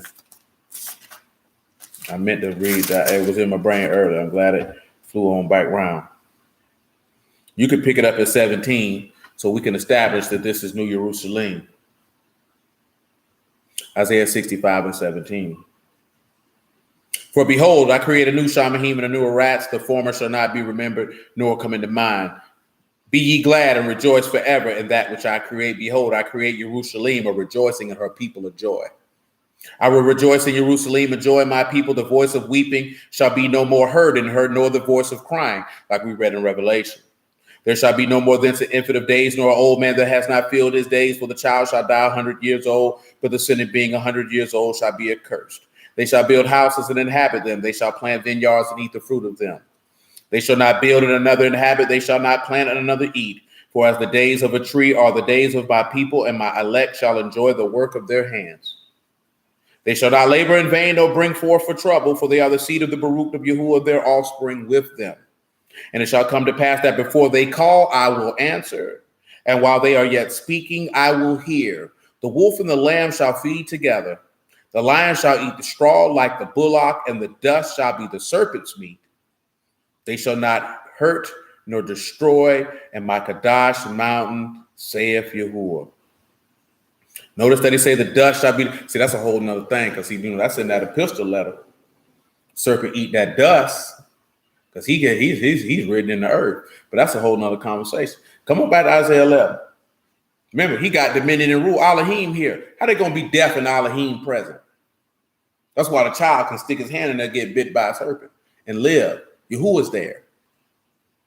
That's why you can get bit by the serpent, Satan, and not die, because Yahuwah's there. Meaning you could be persecuted and oppressed and be killed for the gospel's sake and live because Yahuwah is there. So though the serpent bit you, he has no power over you because you have power over him, because Yahushua has defeated him who had power over death. That is the devil. He has defeated him. Remember, the prince of this world has been judged and cast out. Remember the John 16? Yeah, praise you, Lord. 16 and 7. Isaiah 11 and 7, excuse me. And the cow and the bear shall feed, their young ones shall lie down. Together the lion shall eat straw like the ox, the suckling child shall play on the hole of a serpent, the weaned child shall put his hand in the serpent's den. They shall not hurt nor destroy at all in my Kadash mountain, for the earth shall be full of the knowledge of Yahuwah as the waters cover the sea. And in that day there shall be a root of Jesse, which shall stand for an ensign of the people. To it shall the Gentiles seek, and his rest shall be esteemed. And it shall come to pass that day that the Lord shall set his hand again the second time to recover the remnant of his people, which shall be left from Assyria and from Mizraim, from Pathros and from Cush, from Elam and from Shinar, from Hamath and from the islands of the sea. And he shall set up an ensign for the nations, and shall assemble the outcasts of Yasharal, and gather together the dispersed of Yehudah from the four corners of the earth. The envy of Ephraim shall depart, and the adversaries of Yehudah shall be cut off. Ephraim shall not envy Yehudah, and Yehudah shall not vex Ephraim. They shall fly upon the shoulders of the Philistines towards the west. They shall spoil them of the east together. They shall lay their hand upon Edom and Moab, and the sons of Ammon shall obey them. Yahuwah shall utterly destroy the tongue of the Egyptian sea, and with his mighty wind shall he shake his hand over the river, and shall smite it in the seven streams, and make men go over dry shod. There shall be a highway for the remnant of his people, which shall be left from Assyria, like it was to Yasharal in the day that he came up out of the land of Mizraim. See, that's what I came there for. We had to go through all that to get to that. That he gonna split the seas and you walk across them. God bless Brother Langford. Walk across them the same way that you did coming out of Egypt. He'll make springs in the desert and a highway coming through. He ain't doing, remember, right? These are the clues and the things that you know that you're dealing with the Elohim of Abraham, Isaac, and Jacob, the Elohim of Moses, the Elohim on Mount Sinai who brought forth the word out of a cloud. This is stuff that we're supposed to be paying attention for. This is why we harp on some of the same points over and over and over again, so that you can recognize your father, so somebody can't come around here masquerading, knocking on the door, talking about I'm your daddy, and you be like, you don't sound like my daddy, but you say you my daddy, so I'm gonna open the door. And that no, man, you gotta be able to peep the game.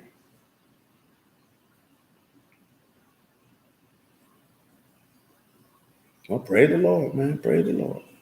Isaiah 43 and 15.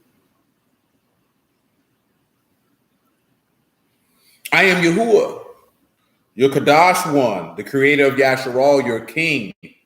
Thus saith Yahuwah, which make a way in the sea and a path in the mighty waters. That's why we're in there. Right? He did it when you came up out of Egypt, and he gonna do it again.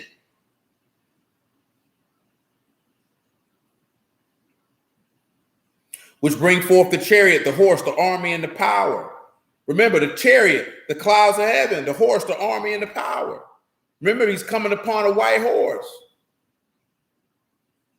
with the host of Shamahim with him, and the power of Elohim. And in righteousness he gonna judge and make war. They shall lie down together, and they shall not rise. They are extinct. They are quenched as a tow. The destruction of the beast and his armies. Remember you not the former things, neither consider the things of old.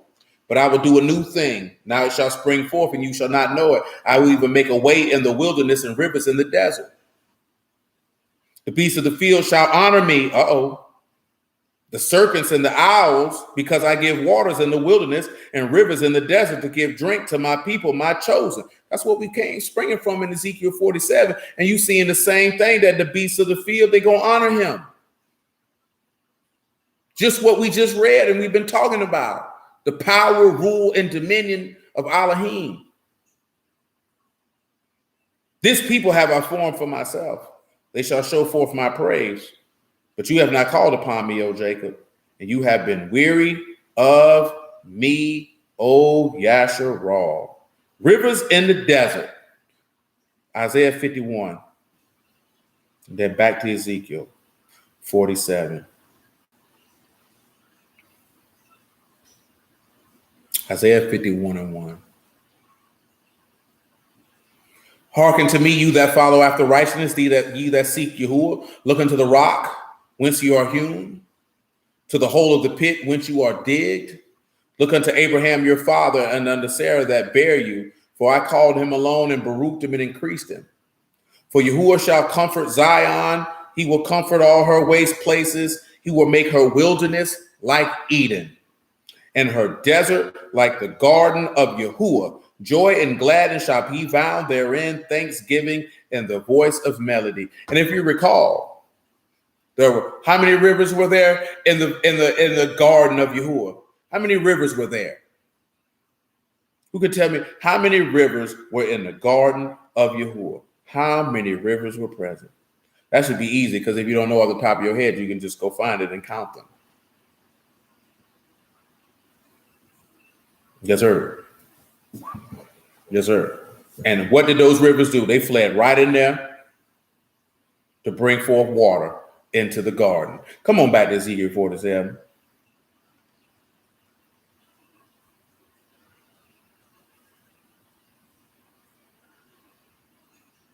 Yes, sir. Yes, sir.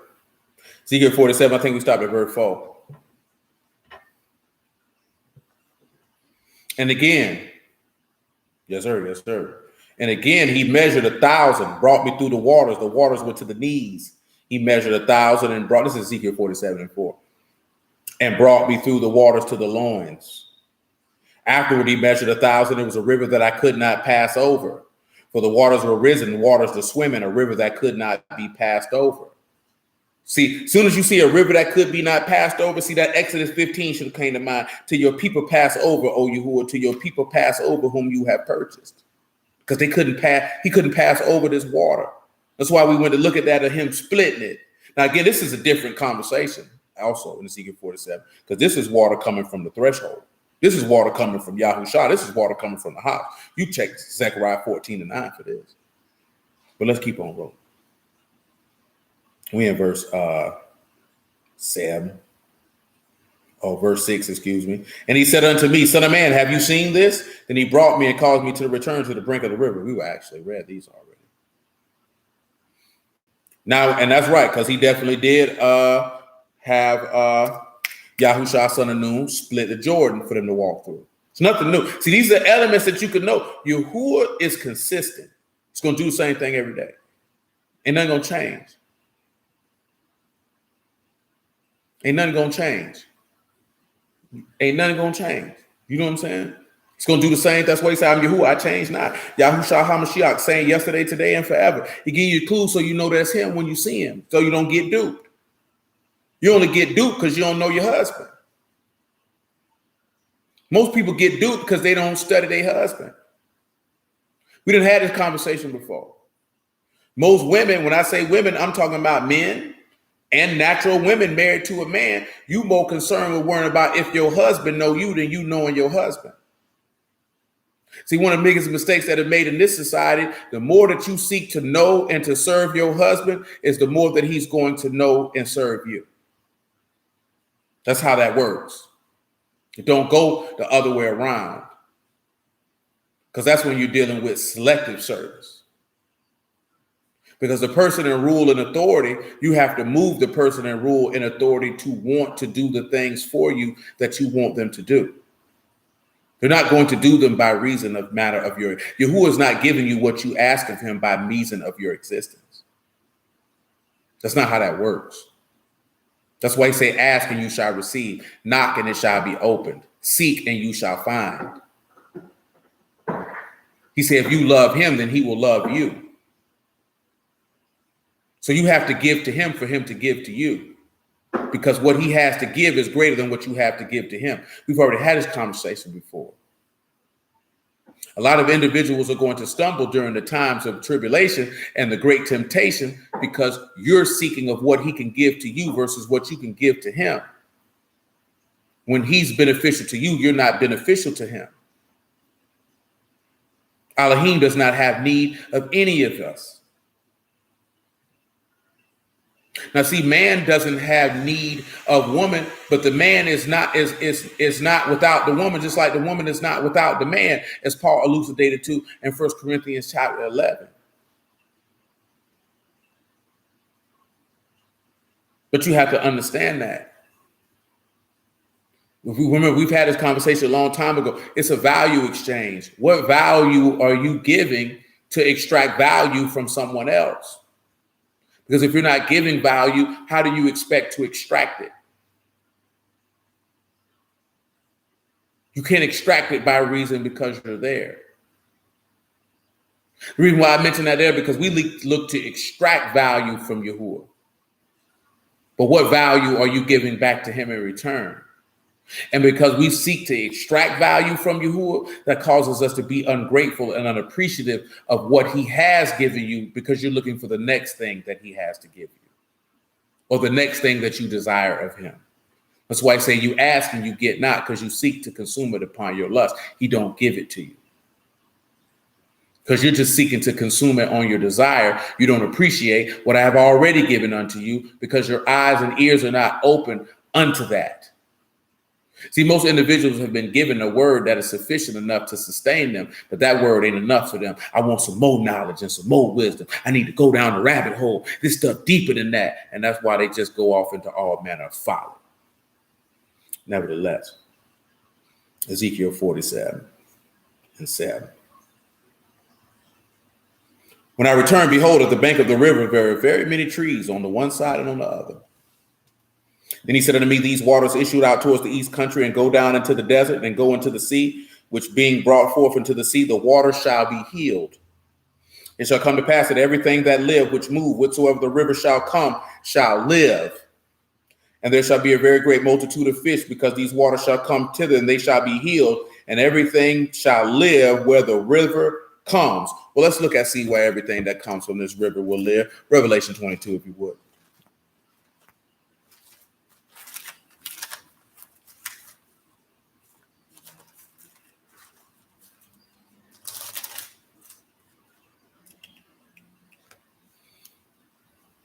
You can pick it up at 22:11. One thing you have to be careful of is being ungrateful. Because a lot of people happen. And the reason how we end up becoming ungrateful is the cares and affairs of this life and the deceitfulness of riches, which choke off the word, which we can't bring forth no fruit. That's how that happens. Word. I can dig it, Brother Langford. I can dig it. That's how that happens. A lot of people who done walked away from the word, they became ungrateful because they didn't appreciate what he did give them, because they were looking for more. Or they thought what he gave wasn't sufficient according to what they desired. That's how most people slide away from the word now. I ain't telling you no joke. It's a real deal. I done seen it over the course of 12 years. I done seen it. You know what I'm saying? People want more and more. When you sit back and look at, if that man gave you that mercy, shoot, that should be enough for you to be grateful for the rest of your day. Anything else, anything on top of that is extra. You get some knowledge. You know what I'm saying? Yeah, and indeed, because they were still carnal at that time. They ain't really understand. Once he had resurrected from the dead, gave them that information, they had a little bit more understanding. Okay, that ain't nothing. As you know, I forget what it is escaping my brain. But you know, just like when he told Abraham, it ain't nothing for Yahuwah to enlarge your coast, to enlarge your border. That's nothing. You know what I'm saying? See, the stuff that we be looking for and what we want, that stuff, nothing. But you got to make sure that you appreciative and a steward of what you are. People want to increase in border of knowledge, but you ain't appreciative of the knowledge that you got. You don't even know to do with the knowledge that you got, or the wisdom, or the understanding. See all that stuff that go into it, and that's why your borders don't get enlarged. Because you don't appreciate what you got, because you want more and more and more. And see, that's your desires. Remember I mentioned that earlier, man. That man said, give us this day our daily bread. That's what he told you to pray for. We didn't talk about this many a day, man. You can grind and all this stuff here, man, and to get what you want. But at the end of the day, you only guaranteed to live the day that you're living in. So be content with what you got on that day, because the next day it take care of itself. I tell you, man, you know what I'm saying? Now I learned at an early age the pointlessness of stressing over things that you could not control. Now, that's not to say that did not abate without the word, because it was still present. No doubt, Sean. But when I got in the word, man, and I told y'all, man, from the John Street, that Matthew 5, don't take no thought for your life. Which one of you, by adding one thought, can add 1 cubit to your stature, and this, that, there, and the third? After that, man, you know what I'm saying? Then afterwards, seeing be anxious for nothing. Oh, it don't even make no sense to be worried about nothing. It don't make no sense to be concerned about nothing. Because at the end of the day, did I eat today? I got somewhere to sleep at? Come on, man, I told you this before, man. Well, I was out here and survived on $100 a week, man. It was $100 a week. Might have been $200 a week earnings and couple $100 a month in food stamps, man. Never went hungry, never slept out the door. I may have not slept in ideal locations, but I wasn't without. And I wasn't worried nor concerned with any of those things. I was not concerned about any of that. Because if this man say, if you trust in me, I'll give you what you need to survive the day that you in, then that's what he gonna do. So we get caught up at, I don't want to stay here. I don't want to eat that. You ungrateful bastard, you. You know what I'm saying? You an ungrateful, unappreciative nigga. You don't deserve nothing. Especially if you done rolled down the street and seen somebody laying down, sleeping on the sidewalk. Seen somebody sleeping on a bus stop. Sleeping in the tent on the street. You know what I'm talking about? Like, let's keep it a buck with that. Because that could be you ungrateful bastard. These niggas don't eat nothing waiting for somebody to pull up and pass them out free food. And you complaining about what you got because that ain't what you want. Or you feel like I deserve this or deserve that. You know what I'm talking about? You have to look at that, man, in comparison to what he said. Because I'm telling you, man, that's how Satan gets you. It's for fast, the cares and affairs of this life and the deceitfulness of riches choke off the word. Now you can't bring forth no joy, no patience, no meekness, no self-control, no faith, no love, none of that. That's a real thing. I'm only telling you this because of these people talking about these mandates on these people's jobs and stuff like that. That stuff gonna start affecting people. That stuff gonna start affecting people. And people's faith gonna be shaken because they're not gonna understand. I'm not gonna be anxious and worry about nothing. This man say he'll provide. That's exactly what he's going to do. And I don't get to tell him what he get to give me. You don't get to dictate and demand the provision that you receive from the individual who's giving it. You don't get to do that. Not with Yahuwah anyway. You could maybe do that with man, but you can't do that with Yahuwah. You can't tell Yahuwah what he gonna feed you. You can't tell Yahuwah where you gonna live. You can't tell Yahuwah what you gonna wear. And call yourself a faithful servant whom he gonna shine his face upon. That's not how this works. You got to be willing to endure whatever come your way. If that man had will, for the simple fact that you would eat nothing but bread every single solitary day, rye bread, if that, then you ought to eat that rye bread with joy, knowing that Yahuwah provided that daily bread. How dare you talk down on what this man provided for you? You wicked bastard, you be no better than your forefathers in the wilderness, talking about we sick of this light bread in this manner. That means that's what your forefathers did. You complain, he provided, and you complain about that. That means you don't appreciate nothing. You're ungrateful. That's why they died in the wilderness, and he swore in their wrath they would never enter into his rest. That's why he told you everything that is written aforetime is written for our learning, so that by the comfort of the scriptures, we might have hope. So you can sit back and look at, I'm not going to make the mistake that they made, because I'm telling you them days coming out here, man. Man, if these people around here, most people in this country, they say this is going to affect 100 million people. Most people in this country work for companies that employ more than 100 people. Most people in this country work for companies that employ more than 100 people. You understand? Most people, that's their life. Now, you got people who in the word going to be affected by that. Now, what they going to do when they faced with that? And say, you going to say, you know what? Because let me tell you something. That's not a spiritual stance. If you say, I don't want to take the vaccination, that's a personal decision. Don't you put that on Yahuwah. Because you ain't got nothing to back up, none of that stuff, what you talking about. If you don't want to be a medical guinea pig, that's your choice and prerogative. And I'm not going to knock you for that. Just like I ain't going to knock for nobody for getting vaccinated. That's your personal preference. Because some of the same niggas who talking trash about a COVID vaccine don't win and got a flu vaccine faithfully. You know what I'm talking about? So that's neither here nor there. But when that situation comes, and you got to lose your job, you're going to be anxious out here worrying. You're going to be talking trash about what you eating or what you got or where you dwell or what you wear. When this man is providing for you, that man say the lilies are clothed. He say, you greater than the lilies. You don't think I'm going to clothe you? This man had already told you what time it is. So be appreciative of what you have, because you could have nothing.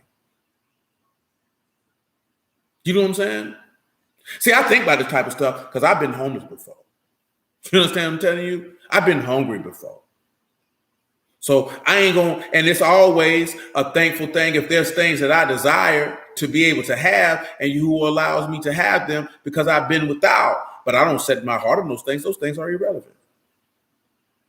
Those things are irrelevant. They don't mean anything, because at the end of the day, I done been where I had nothing but clothes and a backpack, and that's all I had to wear, and that's what it was, and I was good with that. Ain't having my heart, man, I'm tired of wearing these clothes. No, I'm content. You know what I'm saying? I've definitely had nowhere to rest my head, and I was content because my mind was set on this man has promised what he's promised. He will provide. When he will provide is in his time. Nevertheless, I'm going to maintain to what I need to do, because I can't concern myself with that, because I cannot change it. See, I know theoretically they tell us, get up out here and hustle and do this, that, there, and the third, and you can get out here and do whatever you want to do. And if you don't want it to prosper, it will not. Because at the end of it, because a lot of people say they got their Christian faith and I got this and this, that, and the third. At the end of the day, all that junk folly, if you don't know the simple fact that Yahuwah will provide. And he's going to provide you what you need, not necessarily what you want. What you need is everlasting salvation. What you want is the things of the lust of the eyes and the lust of the flesh and the pride of life. That's what you want. So you got to ask yourself, you want the lust of the eyes and the lust of the flesh, or you want everlasting salvation? Which one you want? Amen, Brother Langford. Revelation 22:11. He that is unjust, let him be unjust still. He which is filthy, let him be filthy still. He that is righteous, let him be righteous still. He that is Kadash, let him be Kadash still. And behold, I come quickly, and my reward is with me, to give every man according as his work shall be. I'm the Aleph and the Tav, the beginning and the end, the first and the last. Baruch are they that do his commandments, that they have made right to the tree of life, that they may enter in through the gates into the city. For without a dogs, sorcerers, whoremongers, murderers, idolaters, and whosoever love and make a lie. I, Yahushua, have sent my Malachim to testify unto you these things in the synagogues. I am the root and offspring of David, the bright morning star. And the Ruach and the bride say, come. Let him that hears say, come. Let him that is athirst come. And whosoever will, let him take the water of life freely. You understand? Remember, because he said everything that entered that water, they're going to be healed. And that's that water that he's talking about right here. Come on back over here to Ezekiel 47 and 10. It shall come to pass that the fishes shall stand upon it from Engedi, even unto Egalim. They shall be a place to spread forth nets. Their fish shall be according to their kinds, as the fish of great sea exceeding many. The saints. But the miry places thereof in the marshes, therefore they shall not be healed. They shall be given to salt, the wicked. And the river upon the bank thereof on this side and on that side shall grow all trees for meat, whose leaves shall not fade, neither shall the fruit thereof be consumed. It shall bring forth new fruit according to his months, because their waters they issued out of the sanctuary, and their fruit thereof shall be for meat, and their leaf thereof for medicine, which is, amen, Brother Lang, which is the tree of life. Let's look at medicine. Medicine here is turfa, healing, a remedy, tau, raj, u, pay, hey. So guess what? You can behold and be secured in the covenant, or the words of the covenant of the highest. You can behold the securing, the safety, the security, the solidifying of the covenant, of the words of the covenant of the highest. That's what you'll be healed for, aka your faith. That's why they would have lived if they would have ate from the tree of life versus the tree of knowledge of good and evil. That's why that would have happened. All of this is still pointing to one particular point, which is the resurrection of the dead. See, you can't be in there. That's why we read that Ezekiel, the Revelation 20. You can't be in New Jerusalem if you ain't been part of the first resurrection. You can't enter in. That is not going to happen. That is not going to happen. Let's return to Psalms 139.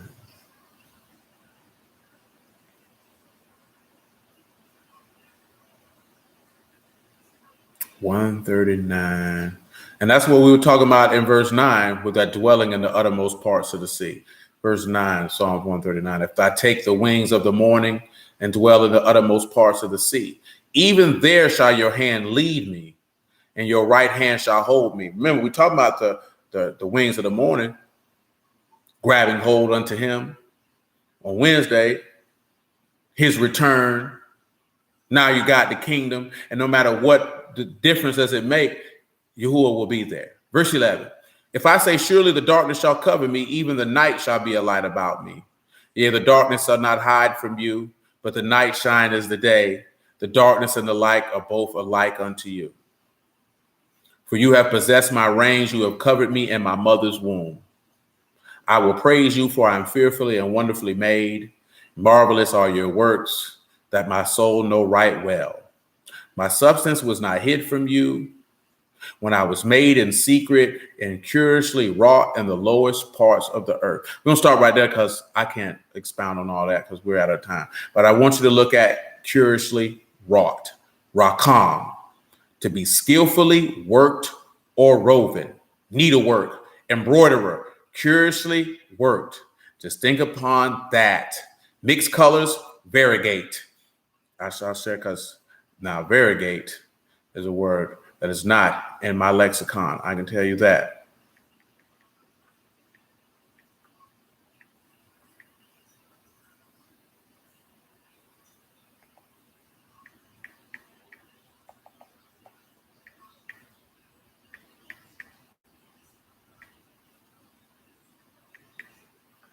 Variegate is a verb which is dealing with the aspect of external appearance with different colors, which is why they have mixed colors. So I want you to think about that part. Yahuwah willing, we'll pick it up from that point. Hallelujah for Yahushua in the word. I appreciate your time this evening. and bless you out the house of Elohim in the name of Yahushua. Prayerfully, some level of understanding was imparted. Amen. Amen. Amen. Yahuwah willing, we'll pick this up tomorrow about 3 o'clock. Yahuwah bless, Brother Langford. And look at and expand those little verses. We finally got to the verse, which is the thesis of everything that we're talking about. And again, we're talking about the resurrection of the dead, because this is your hope. This is what he's promised. This is what you do this for. This is what you do it for. You know what I'm saying? This is what you do it for. It's that level of hope. And as we talked about, I think last week, might have been Wednesday. No, it was either way it go. We told that woman, according to your faith, it shall be. See, a lot of things that go down that you get, that's going to be according to your faith. A lot of people want a lot of things from you. And see, when it be according to your faith, this is the thing that throw a lot of people off too before I get up off here. It's you feel like if you got the faith, you should get it immediately. That don't mean you're going to get it immediately. Abraham had faith that he was going to have Isaac. He didn't get Isaac immediately. See, that's the stuff that throw people off while they walk away from Yahuwah too, because they feel like it's according to my faith and I ain't got it. That means you ain't really have it because you thought it was going to be immediately. Just because he said according to your faith it shall be don't mean it was a time limit on it. Now, of course, he was talking to people whom he had healed, so of course you know that's going to be instantaneous. But when we talking about a level of receiving from Yahuwah according to your faith, well, you have the faith to endure. Because sometimes when you're dealing with it, it don't seem like it's going to end. You know what I'm talking about? Because I'm here to tell you, man. You know what I'm saying? I done told y'all this before. I done endure a lot of things, man. Now I'm sitting here thinking about it because he just coming to mind. I don't even remember that brother's name. I can see his face right now. I done told y'all about that. That man coming to me like, yo, when the next time you going to sleep? This man knew I was out here on this block every day pushing work. Never talked to this man, never seen this man. Man walk up to me and say, man, when the next time you going to get to go to sleep good? I say, shoot, by 2 days. Come to my house, man. Say, man, go on lay down here, man, get you some rest. Woke up, fed me and all. Say, I already knew. And my mom like, that ain't nobody but you. Because all he knew is that's the dude that be in front of the stove with them young boys out there dropping that work on him. I ain't know that man. I never seen that man. I never talked to that man. But Yahuwah know I needed rest, and he touched the man's heart to allow me to do so. And then touched his heart, go ahead and feed him too. See, it's small elements like that I know, and this is dealing with, boy, I ain't had nowhere to lay my head at for a good long time, a good long time too. I ain't talking about a week or so. I'm talking about months. I ain't talking about a couple months. I'm talking about close to about a year. You know what I'm saying? Like straight up and down. Was out here still doing what needed to be done. I knew that this man gonna do what he say he gonna do. Whenever this situation ends, it's gonna end. And when that ended and it was trying to transition to the next thing, then I'm gonna do that. And when that time period passed, then I'm gonna do that. Like when Dwight said when we moved to this house, he was like, boy, it's a long way from the townhouse. Boy, it's a longer way from that, boy. It's gonna came a long way from coming home from prison and sitting on them steps, opening up that big old family Bible now that Yahuwah has manifested itself unto me. It's a long way from that, of having absolutely nothing for a long time. For a long time. Of doing nothing but administering word any and everywhere that I went, not even being concerned with not nan Russian nickel. Amen, Brother Langford. Not nan Russian nickel. Wasn't concerned with none of that. And I can still operate in that fashion to this day, if that's what he desired. I don't have no problem with that. Because that didn't matter to me. But I'm just telling you that living with him, when that man come through in the clutch. If you just focused on him and not worrying about I ain't got this and I ain't got that and when I'm gonna get this and when I'm gonna get that, worry about it for what? Worry about it for what? One thing when you was a child living with your parents, you ain't worry about stuff. You always knew when you was hungry, 9 times out of 10 there was food. When you shoes to put on, clothes to put on, you weren't worried about none of that. I took the same mindset serving Yahuwah. What I'm worried about that for? I ain't worrying about nothing. Ain't no need to. When it's gonna be done, it's gonna be done. You know what I'm saying? It ain't gonna be done a minute before or a minute after. It's gonna be done when he want it done. He gonna come through in the clutch. I know there's many a brother on here who can bear witness to that.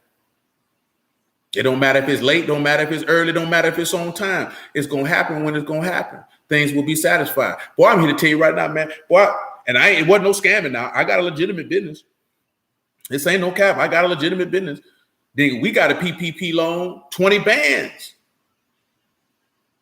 These people were sending letters like, hey, long before, get prepared, make your payments on the loan. Boy, that junk, man, I could go log on SBA right now, boy. There is no evidence that the loan was ever given, that it's been forgiven. I ain't filed no forgiveness paperwork whatsoever. Whatsoever. Not now, paperwork, not nothing. The loan does not exist. And so when I seen that, all the thing clicked in my mind is he take from the sinners, give to the righteous. Because shoot, I was gonna pay the loan back. They ain't gonna pay nothing. I ain't get no paperwork, no nothing. They ain't sent me nothing about this. I was getting letters for months by that. Like a year in advance. The payment was supposed to start June 30th of this year. They sent letters for a few months after that. They stopped. They ain't got no more from the people. Ain't filed nothing for forgiveness. And could have did, and I probably would have did that too. But it's just the point. It's just the point. It's in a time where this man just come through right in the clutch. You ain't got to worry about nothing, man. Don't be concerned with all this stuff, man. That's nothing. Remember, we read that Samuel the other day, man. That man take a beggar from the dunghill and set him amongst princes. It's nothing. There is nothing too hard for Yahuwah. That's why you don't need to take no thought for your life. You don't need to be anxious for nothing. There's no need. According to your faith, it will be done. He will execute it. If the man is, look here, if you're dealing with something and this man is ministering to your spirit, I don't know, I done been there. Sometimes your spirit refused to be comforted. But if you know that that is the ruach of Yahuwah comforting your soul, don't let any internal feeling, thoughts, or any type of that stuff get in the way of the fact of this man trying to comfort your soul. I'm telling you that from personal experience. Not in the recent time, but in past time, I'm telling you that from personal experience. Don't allow that to happen. Let the man comfort your soul if that's what he's seeking to do. Because if he's seeking to comfort your soul, that means he's down with you. See, sometimes we neglect to look at the fact that he's down with you. Praise Yahuwah. You know what I'm saying? You got to sit back and look at that, man. I'm just looking at the stuff that's going on, especially with this simpleton, with the stuff they got going on with this vaccine. And that stuff gonna cause a lot of things to be hectic for a lot of people. Now, most of these people don't have Yahuwah, but of course there'll be saints affected by that. You know what I'm saying? And at the end of the day, we all flesh and blood, and we have proclivities. We all subject to the same like passions. That doesn't make you any less of a person because anxiety or worry or concern arises because of certain situations and circumstances. Let me state that and let that be known. That doesn't make you less of a man, less of a woman. Doesn't mean your faith is any less strong than the next. It just makes you a flesh and blood individual. The issue is not if it arises. The issue is how you handle it. That's all. You catch that anxiety coming up, do what the text tell you to do. Think on the things that are true. Think on the things that are just. Think on virtue. Think on those things that are pure. Pray to Elohim. That's what you do. You know what I'm saying? That's what you do. If praying alone ain't gonna do it, the biggest mistake that most of us make is you don't seek to pray with others. When those things, you just say, I'm gonna pray by myself. You know what I'm saying? You might be a man, got some stuff. You don't want to go pray. You say, hey, man, let me get with the brothers. Let's pray together. See, like people rank on the Christian people for doing that. They ain't doing nothing wrong. If you a woman and you dealing with this here, go, hey, man, let me come pray with my husband. Or you come to your wife and be like, hey, man, I just think as a group, I got this going on. We need to pray together. See, that's where the strength come in. That's why I say 2 or 3 gathered in my name. I'm in the midst. And there's power and multiple voices beseeching this man on one accord. You know, it's a lot of brews that do that. They had their prayer lines and all that stuff, man. And you be seeing dudes on the low, be low key mocking them boys for that. But they ain't doing nothing wrong. I respect it. I don't care about what doctrine they come from, who they roll with, or none of that. I respect it. Ain't nothing wrong with a bunch of people getting together and saying, let's call on Yahuwah with one voice. Ain't nothing wrong with that. It ought to be done more often and more frequently. Maybe if for his great name and mercy's sake, he might incline his ear, hear, and do if he sees so fit. If it be according to the multitude of his mercies and the grace that he possesses, maybe he will hearken unto those cries. You know what I'm saying? We don't look at things like that, man. I'm just trying to give us a different perspective that we may not sit back and ponder on, because it's finna get real out here. And when I'm talking about real out here, meaning a lot of people's faith gonna get tested in a fashion that they didn't believe that it would be tested in previously. I thank Yahuwah greatly for poverty, because poverty don't do nothing but teach you to do one thing and one thing alone, and that's rely on him. No matter how much money I make a month, no matter how much overhead might take away from that gross income, no matter what, I still got the mind that I'll rely on him. You know what I'm saying? It doesn't really matter. It don't really matter. You know what I'm saying? No number, amount of income. Amen, Darius. And no matter of income is going to change that. That's not going to change that. No matter, I wouldn't care if I went from making no dollars a month. I wouldn't care if it went from $5,000 a month to $10,000 a month to $20,000 a month to $100,000 a month. That's not going to change. That's not going to change. The reason why that's not going to change, because I can remember being at Regency Ale House, sleeping on that bench after I finished working in that spot, man, and sleeping there on that hard behind bench and getting up and leaving at 7 o'clock in the morning with no specific location to go to. Straight up and down. No specific location to go to. Killing and abiding time until it was time for me to return at 10, 11 o'clock that night. You know what I'm saying? And I can definitely remember after receiving my wages to be able to pay for a hotel room for that Friday, Saturday, and Sunday. To be able to have somewhere to dwell at them doggone hotels off Dunn Avenue, Harsh Road, to be specific. You know what I'm saying? On the 3 day that I would not work. And I lived like that for a good long time. Good long time. That's no cap. When I say live off $100, that's what I'm telling you, because 100 of it had to go to pay for them 3 days. So I'm living off $100, man, and food stamps. And I lived like that for a good long season. So I'm not forgetting that. No matter how much something get increased, I can't forget that. Yahuwah sustained me through all of that. How could I neglect to forget that? You know what I'm saying? We talking about at this time, it's like 2010, maybe 2011, something like that. This, you know what I'm saying? I don't forget that. That has not a escape from my brain. Amen, Tavon. That didn't escape from my brain. I ain't forgot that.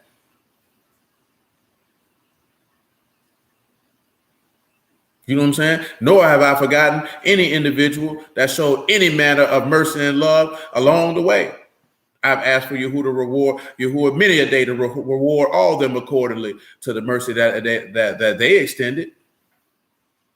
Not just for the mercy on me, but they mercy allowed for work to be done. Because anywhere I dwelt, where work was done, wherever I was at, in some shape, form, or fashion.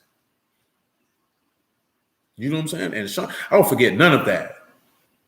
See, a lot of people, man, they get to a certain point, you know, they forget that stuff. I ain't forgetting none of that, because just as easily as he allowed me to get here, he could take me right back to that there.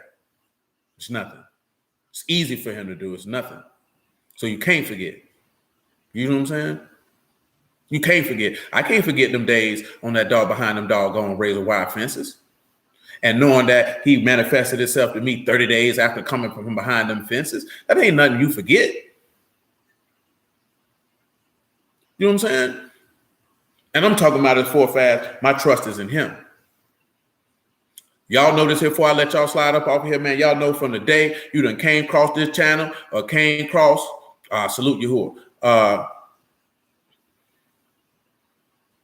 cross in the flesh, that the one thing that I've always tried for to impart unto you is for you to trust Yahuwah.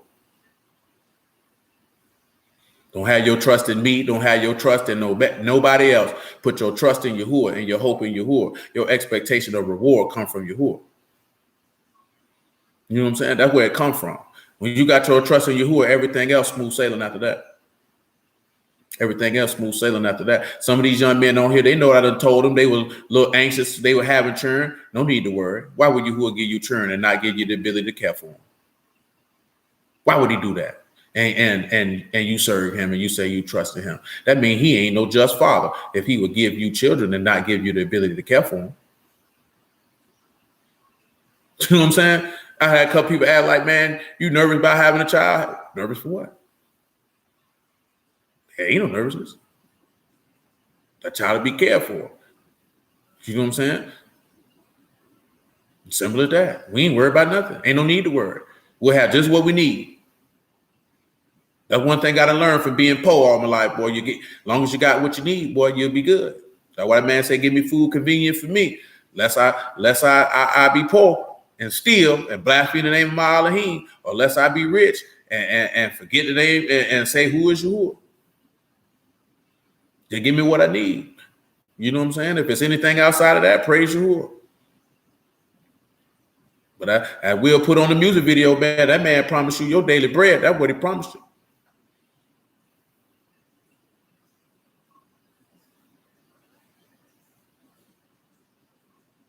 Yes, sir. I remember. Amen, Dap. I remember. Praise the Lord indeed. And that was a good long time ago. That was about 7 years ago. You know what I'm saying? That's all it is, man. You just got to keep rolling, man. Yahuwah faithful, man. If you ain't learned nothing else in your time of serving it, man, I hope you done learn that. Yahuwah faithful. He gonna do what he say he gonna do. Just be appreciative and grateful. Number one, be appreciative and grateful. Amen, amen. You know, be appreciative and grateful that you're alive. First and foremost, you know what I'm saying? Be appreciative and grateful that you got a mind and heart to even want to know him, to seek after him, to feel after him. You know what I'm saying? Be grateful and thankful that everything that if you didn't have kids, that they were born healthy. You know what I'm saying? Be thankful that if you dealt with any type of adversity in your service to Yahuwah, that your faith didn't crumble in the midst of said adversity, because that could have easily occurred. So if that didn't occur, that means Yahuwah kept your mind and heart to be still with him and not divert in a different direction. You know what I'm saying? Be thankful when things didn't look like, you know what I'm saying, that you were going to get through and things were going to be bad. That roof was there, them clothes was there, that food was there, and everybody was good until them hard times was over. And that once you came up out that cloud and you was able to see that sunshine, and then you understood the elements of your character that were being refined and what you were dealing with at the time. You know what I'm saying? Life is a beautiful thing if you look at it from the right perspective, man. You know what I'm talking about? Let's say, man, growing up poor, stuff like that. You know what I'm saying? That junk give you a different outlook on life. You view life different. You view life different. Because you begin to understand what it's actually about. Life ain't, remember, Yahushua told you, beware of covenant. So a man's life don't consist of the abundance of things that he possesses. When you grow up poor, you begin to understand that, unless you one of those, you so poor, I want to just have all the stuff that I ain't have. You know what I'm saying? That's an insecurity thing and a need for validation. But when you begin to understand it's not about the stuff, because life ain't about stuff. Life ain't even about experiences. Life is about people. your interaction with the people that you say you love. That's why I told you that, man. Looking at my homeboy, man, and he just married his wife, man, and she passed away 30 days after they got married, man. My nigga crushed by that, man. You know what I'm saying? He crushed by that, man. We just buried one of the homeboys not even a couple weeks ago, man. And I'm just looking at that because of my age. See, y'all young. So a lot of y'all peers ain't passed. I got a lot of peers that done passed. And like I said, all of them ain't passed from no violence. I got a lot of peers that done passed away, man. And that junk be crazy. They're like, yo, we used to walk hallways, hang in neighborhoods, this, that stuff in the third. You know what I'm saying? See niggas get married, had kids, male or female, whatever the case may be, and they gone now. One of our homegirls passed a couple years ago, man. She went number 40. My homeboy, baby mama just passed, man. His only real girlfriend in his entire life, the mother of his 2 kids, she just passed away, man. She ain't nothing but about a couple years younger than me. She just passed last week. You know what I'm saying? Like, man, I'm trying to tell you. That's why certain stuff I be mentioning, that junk be mentioning people I know, man. So quite a few people I know that done passed away for this year. From what reasons, I don't know. But nevertheless, you know what I'm saying? That junk crazy. That junk different. I got too many peers of mine that done passed away, man. That junk was rough when Joe passed, because that was my nigga in real life. Not just, oh, that's my nigga. That was my nigga in real life. That nigga gone, man. That nigga went up to 41 years old. Nigga, we the same age. We the same age. This nigga's gone. You know what I'm talking about? Not only is he gone without Yahuwah. What's worse than that? Shit. You know what I'm saying? But again, man, blessings out the house of Elohim and name of Yahushua. I go all night long, man. And it's late. I know y'all tired, man. Y'all be working, doing whatever it is that y'all be doing. I know I'm tired, but shoot, I'm used to it. So, Yahuwah willing, man, about 3 o'clock, 2:45, 3 o'clock, somewhere around there, man. Yahuwah permit, man. We crank this thing back up, keep it rolling, keep it going. You know what I'm saying? Pay attention to that verse that we went through, about verse 14, 15. That Psalms 139. You know, we're going to focus in on it, zero in on it, make it do what it do. All right, Yahuwah willing, till that time.